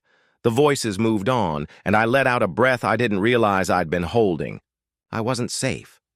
Not yet. I headed for the back entrance of the building, keeping a careful watch on every corner, every movement. As I entered my apartment, I locked the door behind me, but I couldn't shake the feeling that I was being hunted. Quickly scanned the room, making sure nothing was out of place. Then I opened the file again and began to examine it more closely. The deeper I went, the more twisted everything seemed. Victor's empire wasn't just about money. It was about control, manipulation, and fear. And Vance was right at the heart of it. But then, something caught my eye. An address, a location. Sycamore Street. It was an abandoned building, a warehouse by the looks of it. It was familiar, but I couldn't place it. But there was no time to waste. I had to go there. I had to see it for myself. I grabbed my jacket and stuffed the file into my bag, making sure to zip it up tightly. Then, without a second thought, I headed out the door and into the night. Sycamore Street was only a short drive away, but the eerie feeling of dread hung over me like a storm cloud. The building loomed ahead as I pulled into the parking lot, its windows dark and broken, its structure crumbling under the weight of time. I was close, closer than I had ever been to unraveling this whole web of lies.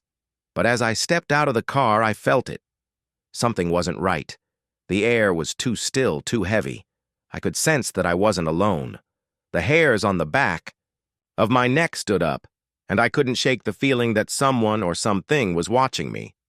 I approached the building cautiously, my steps measured and quiet.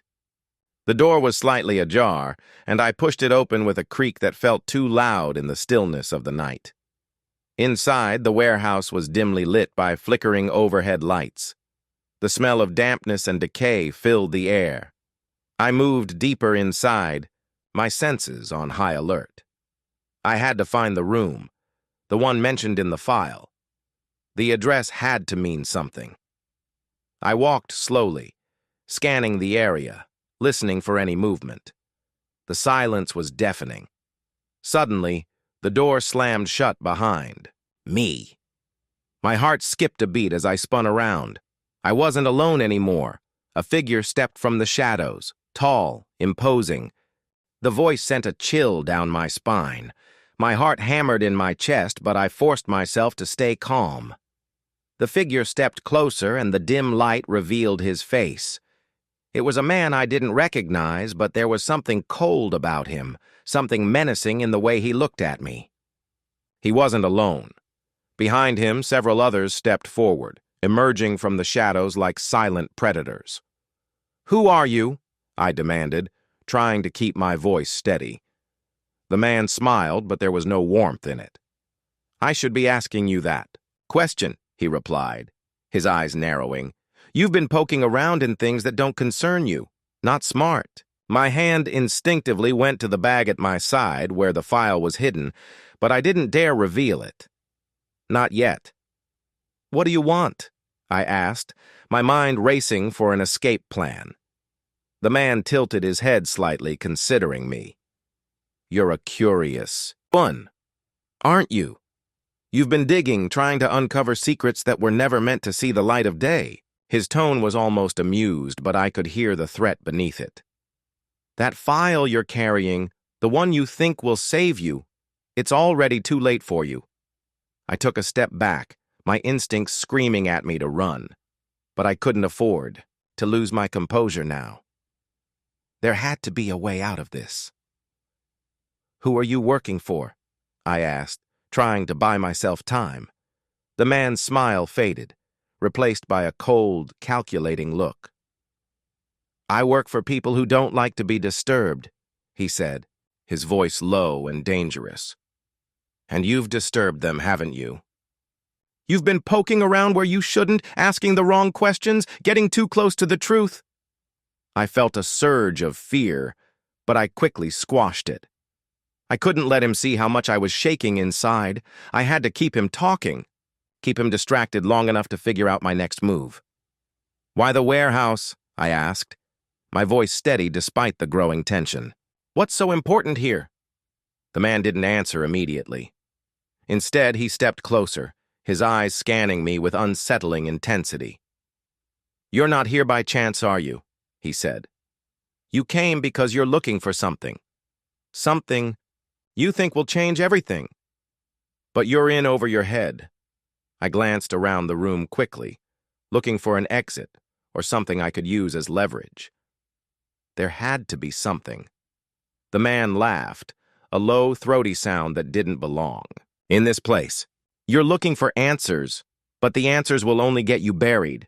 Your wife, your precious Amanda, she's deeper into this than you know.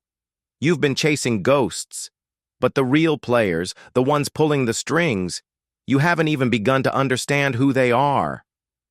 My blood ran cold. "What are you talking about?" I demanded. "Amanda isn't involved in this." The man raised an eyebrow. "Oh, she's involved all right, but not in the way you think." He stepped closer, his face just inches from mine now. "She's not your innocent little wife. She's a lot more dangerous than you realize." A wave of nausea hit me.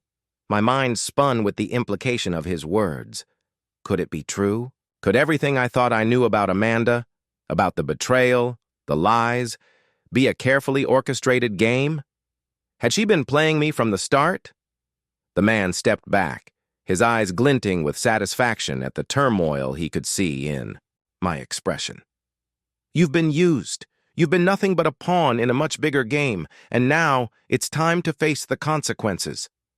I gritted my teeth, refusing to let him see how much his words were affecting me. I had to stay focused, had to keep my wits about me. "What do you want from me?" I asked, my voice low. His grin returned, even colder than before. "You're asking the wrong question. The question is, what will you do next?" Before I could respond, a loud crash echoed through the warehouse, followed by the sound of a car engine revving outside. The man's expression shifted, and for a split second I saw a flicker of uncertainty in his eyes. That was my chance. I darted to the side, using the momentary distraction to sprint toward the back of the building. My feet hit the ground in a blur, my pulse pounding in my ears. I didn't know where I was going, but I couldn't stay there. I had to get away, get the file to safety. As I rounded the corner, I heard shouts behind me, footsteps pounding in pursuit. I had seconds, maybe less, before they caught up with me. I needed an escape, and I needed it now. I spotted a fire escape ladder just ahead, and without thinking, I scrambled up it, my fingers slipping slightly as I climbed. The sound of pursuit grew louder, but I didn't dare look back. My only focus was getting to the roof. I pulled myself over the edge and into the cold night air, gasping for breath. I had a few moments, maybe less, before they reached the fire escape. My mind raced, trying to plan my next move. I could hear the shouting. Below, the sound of feet rushing toward the ladder. They were close, too close. I crouched low on the roof, my mind racing, trying to make sense of everything that had just happened. The SUV below, the footsteps behind me, the sinister words of the man I had just encountered. It was all spiraling out of control. They were closing in, and I was running out of time. I forced myself to think. The fire escape was the only real exit, but if they'd been watching the building, that escape route was already compromised. I glanced around, spotting a narrow ledge that wrapped around the side of the building. It wasn't much, but it could get me to the next building over. Taking a deep breath, I moved swiftly to the ledge, keeping my body pressed flat against the wall. The cold wind whipped through the night, but I couldn't afford to be distracted. Each step was calculated, my fingers gripping the rough edges of the building, my feet searching for purchase on the narrow space. I reached the corner, my heart pounding in my ears, and paused. The ledge dropped sharply, and I had no choice but to jump to the fire escape of the neighboring building. It was a risky move, but if I didn't take it, I'd be trapped on the rooftop with no escape. With a deep breath, I leapt, my body twisting, in midair, and landed with a thud, almost losing my balance but managing to stay upright. My pulse was racing, but I had no time to enjoy the small victory. I had to keep moving. I dashed down the fire escape, my feet barely touching the steps, and rounded the corner of the building. The alley was deserted for now, but I didn't trust the stillness. I moved toward the street, my mind spinning with what had just happened. The file, the encounter with the mysterious man, the SUV, everything pointed to one horrifying conclusion. I was entangled in something far more dangerous than I had ever imagined. As I stepped onto the street, I glanced over my shoulder, half expecting to see someone following, but the alley behind me remained empty. I let out a shaky breath, my chest tight with tension. I had a small window of freedom, but it was fleeting. I ducked into a nearby cafe, a small, dimly lit place that didn't stand out. I took a seat in the back corner, trying to collect myself. The file was still with me, and it was the key to everything. But the more I thought about it, the more I realized just having it wouldn't be enough. I needed to know who else was involved, how deep this web ran, and how I could expose it all without becoming its next victim. My phone buzzed in my pocket, cutting through the silence. I hesitated before pulling it out. The number was unfamiliar, but something told me I needed to answer. "Hello?" I said cautiously. There was a brief pause, followed by a voice I hadn't expected to hear. "You're getting too close." My stomach sank. It was the same man I'd encountered at the warehouse, the one who'd been watching me from the shadows. "You think you can expose us?" The voice continued, dripping with contempt. "You have no idea who you're dealing with. Back off, or you'll regret it." I didn't answer immediately. I could feel the weight of the threat hanging in the air. Every instinct told me to hang up, to disappear, but I couldn't. Not now. Not when I was so close. "I'm not backing down," I said, my voice steady despite the fear gnawing at me. "I'm going to take you all down, and there's nothing you can do to stop me." The silence on the other end was chilling. Then the man spoke again, his voice colder than before. "You really think you can win against people like us? You're just a pawn in a much bigger game. But you'll learn. You'll learn the hard way." The line went dead. I sat back, staring at the phone in my hand. My pulse was racing, but I wasn't about to let this person intimidate me. If anything, it made me more determined. I wasn't just going to expose them, I was going to make sure. They paid for everything they'd done. I glanced around the cafe, my mind already moving to the next step. I had to get back to the warehouse.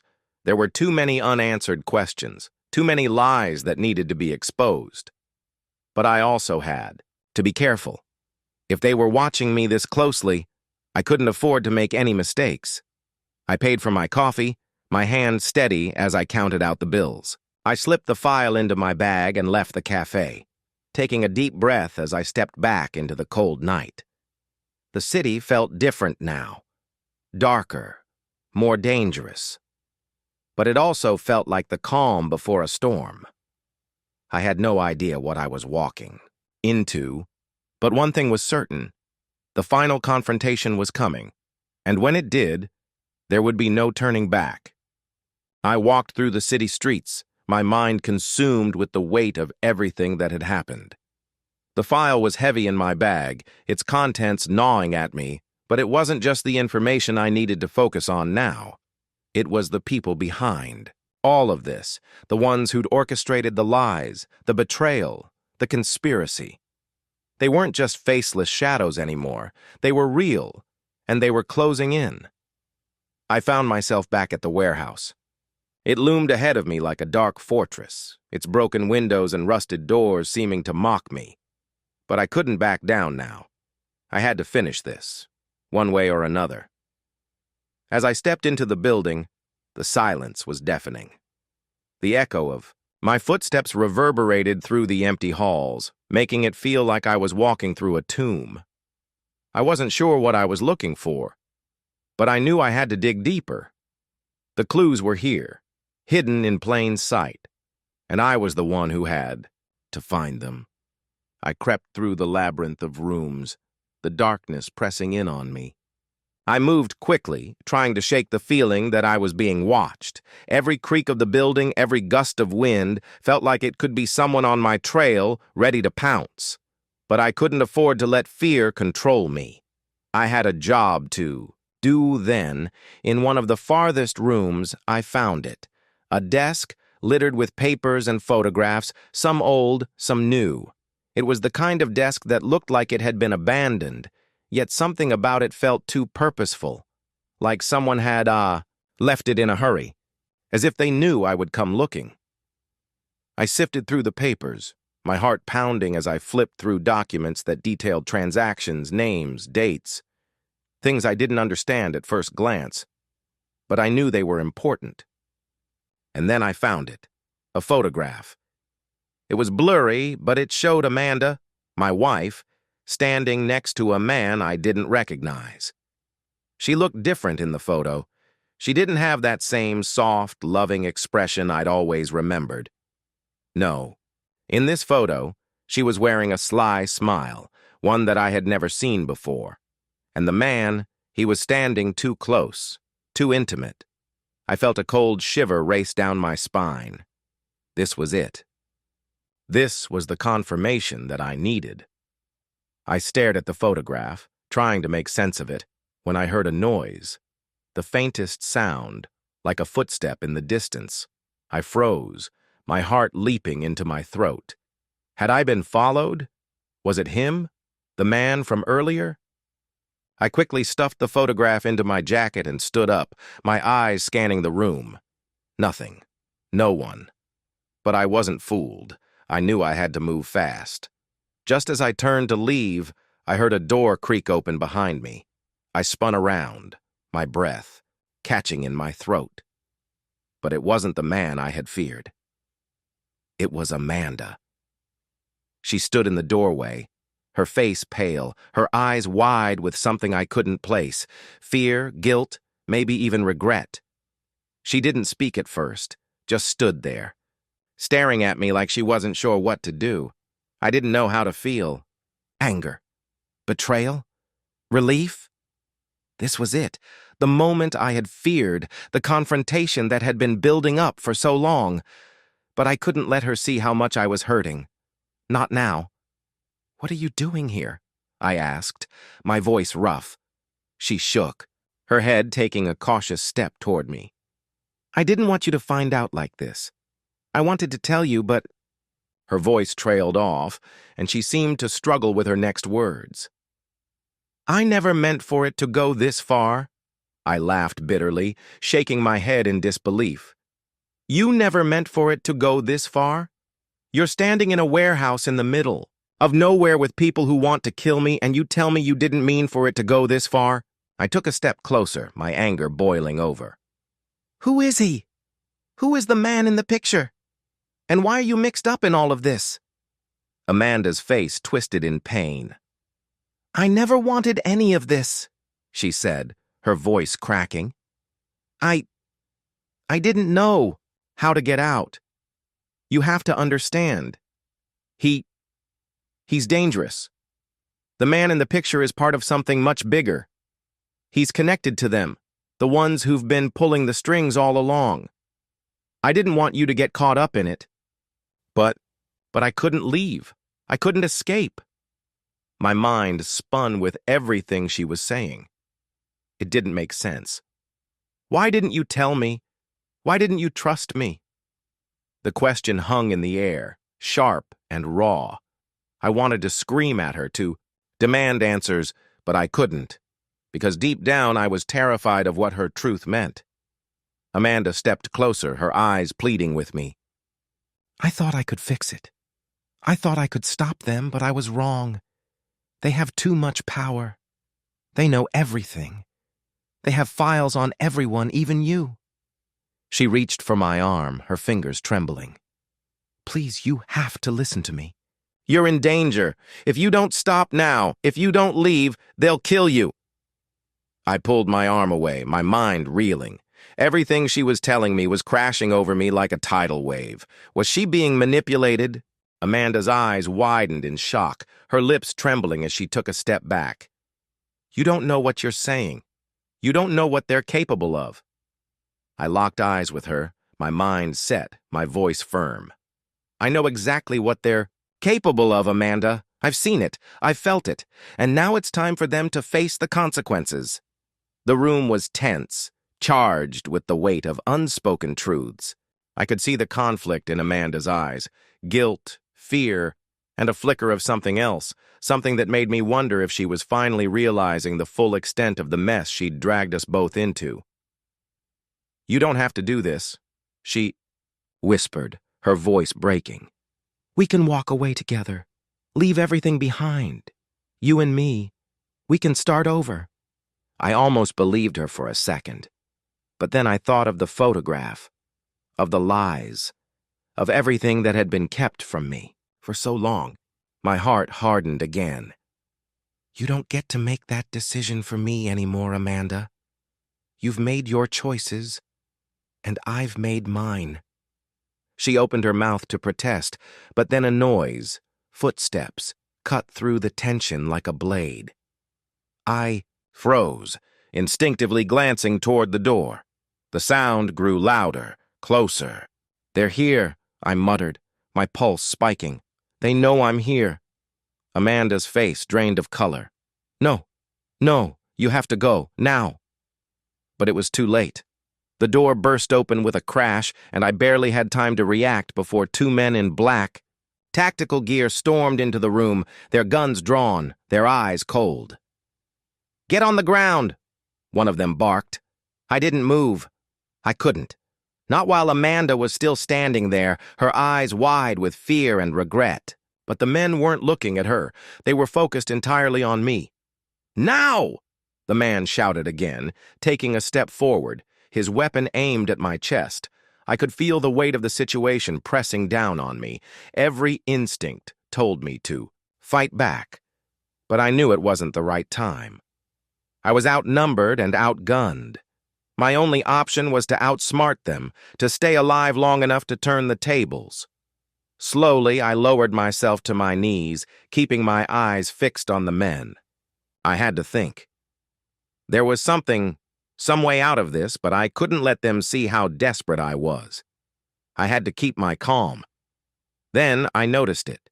A small flicker of movement in the corner of the room, near the door. A shadow. Someone else was there. Someone who hadn't stepped into the light yet. Someone who had been watching, waiting. "Don't shoot," a voice called out, low and calm, but with an unmistakable edge of authority. "He's with me."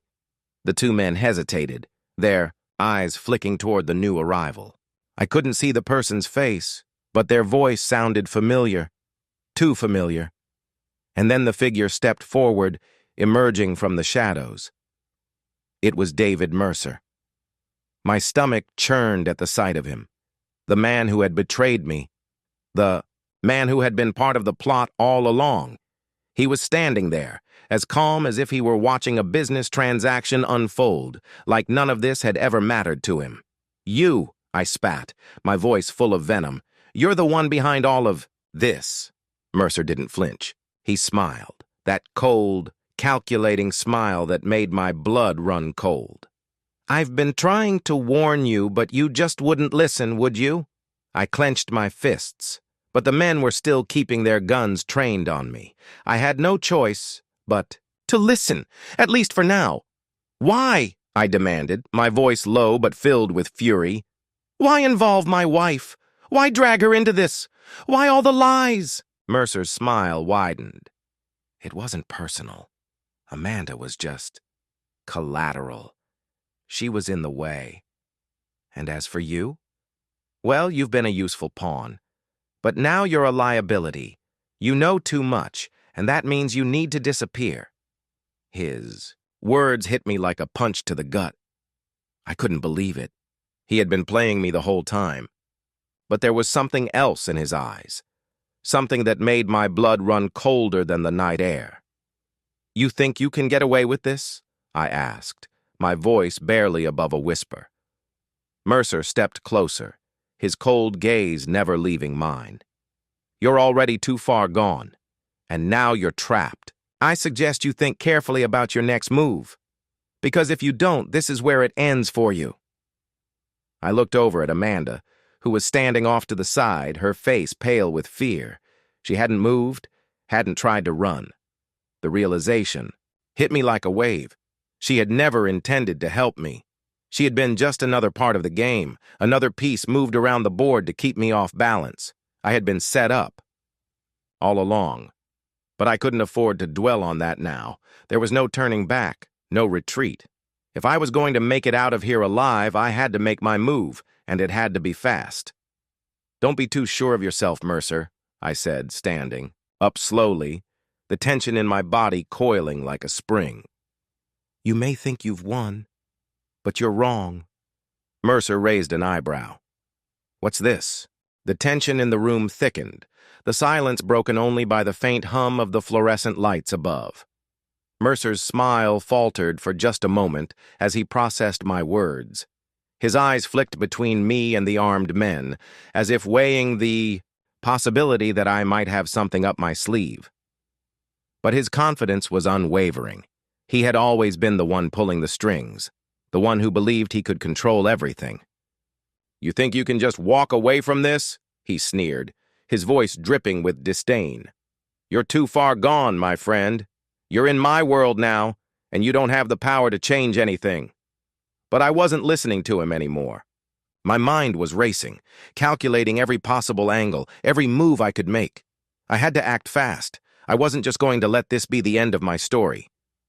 "Actually," I said, my voice steady despite the storm brewing inside me, "I think you've underestimated me, you and your little operation." Mercer's gaze hardened, and the men behind him tightened their grips on their weapons. But before any of them could react, I made my move. In one fluid motion, I lunged forward, grabbing the nearest chair and hurling it at the man on the left. He stumbled back, startled by the sudden move, and I used the distraction to dive behind a nearby desk, my heart pounding in my chest. I could feel the rush of adrenaline coursing through my veins. This was it. I had one shot to turn this around. Gunfire erupted, a harsh, deafening sound that rattled my bones. I ducked instinctively, my mind racing as I grabbed anything I could find for cover. The other man, his eyes wide with shock, was already moving toward the desk, his gun aimed at my position. But Mercer, ever the calculating strategist, was still watching from the corner of the room as if he was waiting for the perfect moment to strike. "Get him!" Mercer barked, his voice cold and commanding. "Don't let him escape!" I could hear the footsteps of the men closing in, but I knew the layout of the room.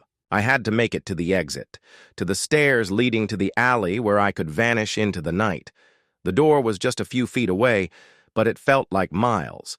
I took a deep breath, steadying myself. Time slowed as I crouched lower, listening to their movements. The door was still open, and I had the advantage of surprise. I waited for the right moment, and then, without warning, I sprinted toward the door, crashing through it just as the first gunshot rang out behind me. The bullet missed by inches, grazing the door frame as I darted into the hallway, my breath ragged. Mercer's men weren't far behind, but I was already moving through the building at a speed I hadn't thought I was capable of. My mind was a blur of instincts and calculations. Every corner, every turn, every door was a potential trap, but it was my only chance. I burst through the back exit and into the alley, my eyes scanning the darkness for any sign of movement. The cold air hit me like a slap, but I barely noticed it. I needed to keep moving, but as I rounded the corner, I froze. There, standing in the shadows, was someone I hadn't expected. Amanda. She looked smaller in the dim light, her eyes wide, with fear and something else, something that might have been regret or guilt, or perhaps both. She was standing there, her body tense, as if she wasn't sure whether to approach or run. I felt a cold rush of anger wash over me. "What the hell are you doing here?" I growled, my voice harsh as I struggled to keep my emotions in check. "You're just going to let them kill me?" She flinched at my words, but then she took a step forward, her eyes flickering with uncertainty. I didn't want any of this," she whispered, her voice breaking. "I didn't want it to end this way." I could see the tears forming in her eyes, but they didn't soften the sharp edge of betrayal that still cut through me. "Then why? Why did you let it go this far? Why did you drag me into this, Amanda?" Her shoulders slumped and she looked away as if unable to meet my gaze. "Because I thought I could fix it," she whispered, almost too softly for me to hear. "I thought if I played along, if I helped him, I could get you out. I thought I could fix everything." But the words didn't change anything. They didn't make up for the lies, for the deceit, for the betrayal that had already shattered everything between us. I had given her a chance, and she had chosen the wrong side. "You should have never been involved," I muttered, my voice low and bitter. "Now look where we are." She took a shaky breath, as if preparing to speak again, but before she could, a voice rang out from behind me. "Move!" The shout came from one of Mercer's men. I turned just in time to see them rounding the corner, their weapons raised. Without thinking, I grabbed Amanda's arm and pulled her into the shadows, pressing her back against the brick wall as I tried to steady my breathing. There was no way out, not yet. They were too close. I could feel the weight of the moment bearing down on me. My pulse hammered in my ears, but I knew there was no turning back now. Amanda, still trembling, looked at me with wide, fearful eyes. Her presence, her guilt, was a reminder of the web we were tangled in, a web I now had to unravel, even if it meant using her as a pawn. "Stay quiet," I whispered harshly, barely able to control the rising anger in my voice. "We can't get caught, not now." She nodded, her lips trembling, and I dragged her further into the alley's shadows. I could hear the men closing in, their footsteps echoing in the narrow space, their murmurs growing louder. I knew this alley well. Its maze of back doors and abandoned dumpsters gave me the upper hand. but I couldn't outrun them forever. I needed something more. As the footsteps neared, I pulled Amanda into a small alcove behind a rusty old dumpster. My mind raced. There was a plan forming now, something I'd have to execute with precision. I had to get out of this, and I had to make Mercer regret ever crossing me. "Listen carefully," I said in a low, urgent whisper. "I'm going to give you a chance to fix this. You need to go to the back office of the hotel. It's right behind the kitchen. There's a safe in the wall behind the desk. I need you to get the file." Amanda's eyes widened. "What file?" "The file that proves everything. The one that has all of Mercer's dirt, all the deals he's been making on the side. It's the only leverage I have left, and you're the only one who can get it without them realizing." She hesitated, her breath catching in her throat. "But I can't do this alone. What if they catch me?" "You won't be alone," I said, my voice steadier than I felt. "I'm going to distract them. You just need to get in, grab the file, and get out. It's the only way we'll have a chance at turning this around." For a moment, she just stared at me, as if uncertain whether she could trust me or herself. But then, a flicker of resolve sparked in her eyes, and I knew she understood the gravity of what I was asking. "I'll do it," she said, her voice barely above a whisper. "But after this, you need to promise me, no more lies, no more secrets." I met her gaze, my heart hardening as the weight of her words settled on me. This was no longer about us. This was about survival, about getting out of the trap we were both caught in. I didn't have time to worry about promises anymore. "Go," I said, my voice sharp. "Now." She nodded, disappearing into the shadows as she made her way toward the back door of the hotel. I watched her go, the tension coiling tighter in my chest, knowing that every second counted. As I turned to face the advancing mercenaries, I took a deep breath and stepped out into the alley, my footsteps loud and deliberate, meant to draw them toward me. I didn't have time for subtlety. The men rounded the corner, their guns raised, but I didn't flinch. Instead, I raised my hands, a gesture of surrender. "Stop!" I shouted. "You think you got me cornered, huh? You think you can just end me here?" The men exchanged glances, uncertain for just a split second. It was all I needed. I lunged at the nearest man, knocking his weapon aside as I twisted his arm behind his back. The others reacted quickly, but not quickly enough. One by one, they tried to move in, but I had already taken control of the situation. There was no room for mistakes. I kicked the gun out of one man's hand, using his own weight against him. As I slammed him into the brick wall, his body crumpled, and I grabbed his weapon, pointing it at the others as they hesitated. "Move again, and I'll put you down," I growled, my eyes cold with determination. The standoff felt endless, the tension so thick it was suffocating. They were getting smarter, though, circling me with the intent to trap me. But that wasn't my concern now. Amanda had a window, and that window was closing fast. Just as one of the men started to pull his own weapon, I heard a distant commotion, a shout from the hotel entrance. They were distracted. "Go!" I shouted to Amanda. "Now!" She didn't waste a second. She bolted for the back office, disappearing inside as I kept the remaining men occupied. They tried to regroup, but I wasn't giving them the chance. I fired, a warning shot into the ground, watching their faces twist in shock. "We both know you're not leaving here in one piece," I said, my voice low and deadly. "But if you want to survive, you'll back off." For a moment they hesitated, the standoff hanging in the balance. And then, mercifully, one of them lowered his weapon. "You're not worth the risk," he muttered, backing away slowly. It was all I needed. With a final glance in their direction, I bolted toward the back door, slipping inside the hotel as quietly as I could, my heart pounding in my chest. The file. That was the key. And I knew that in a few short minutes, everything would change. I just had to make sure I wasn't too late.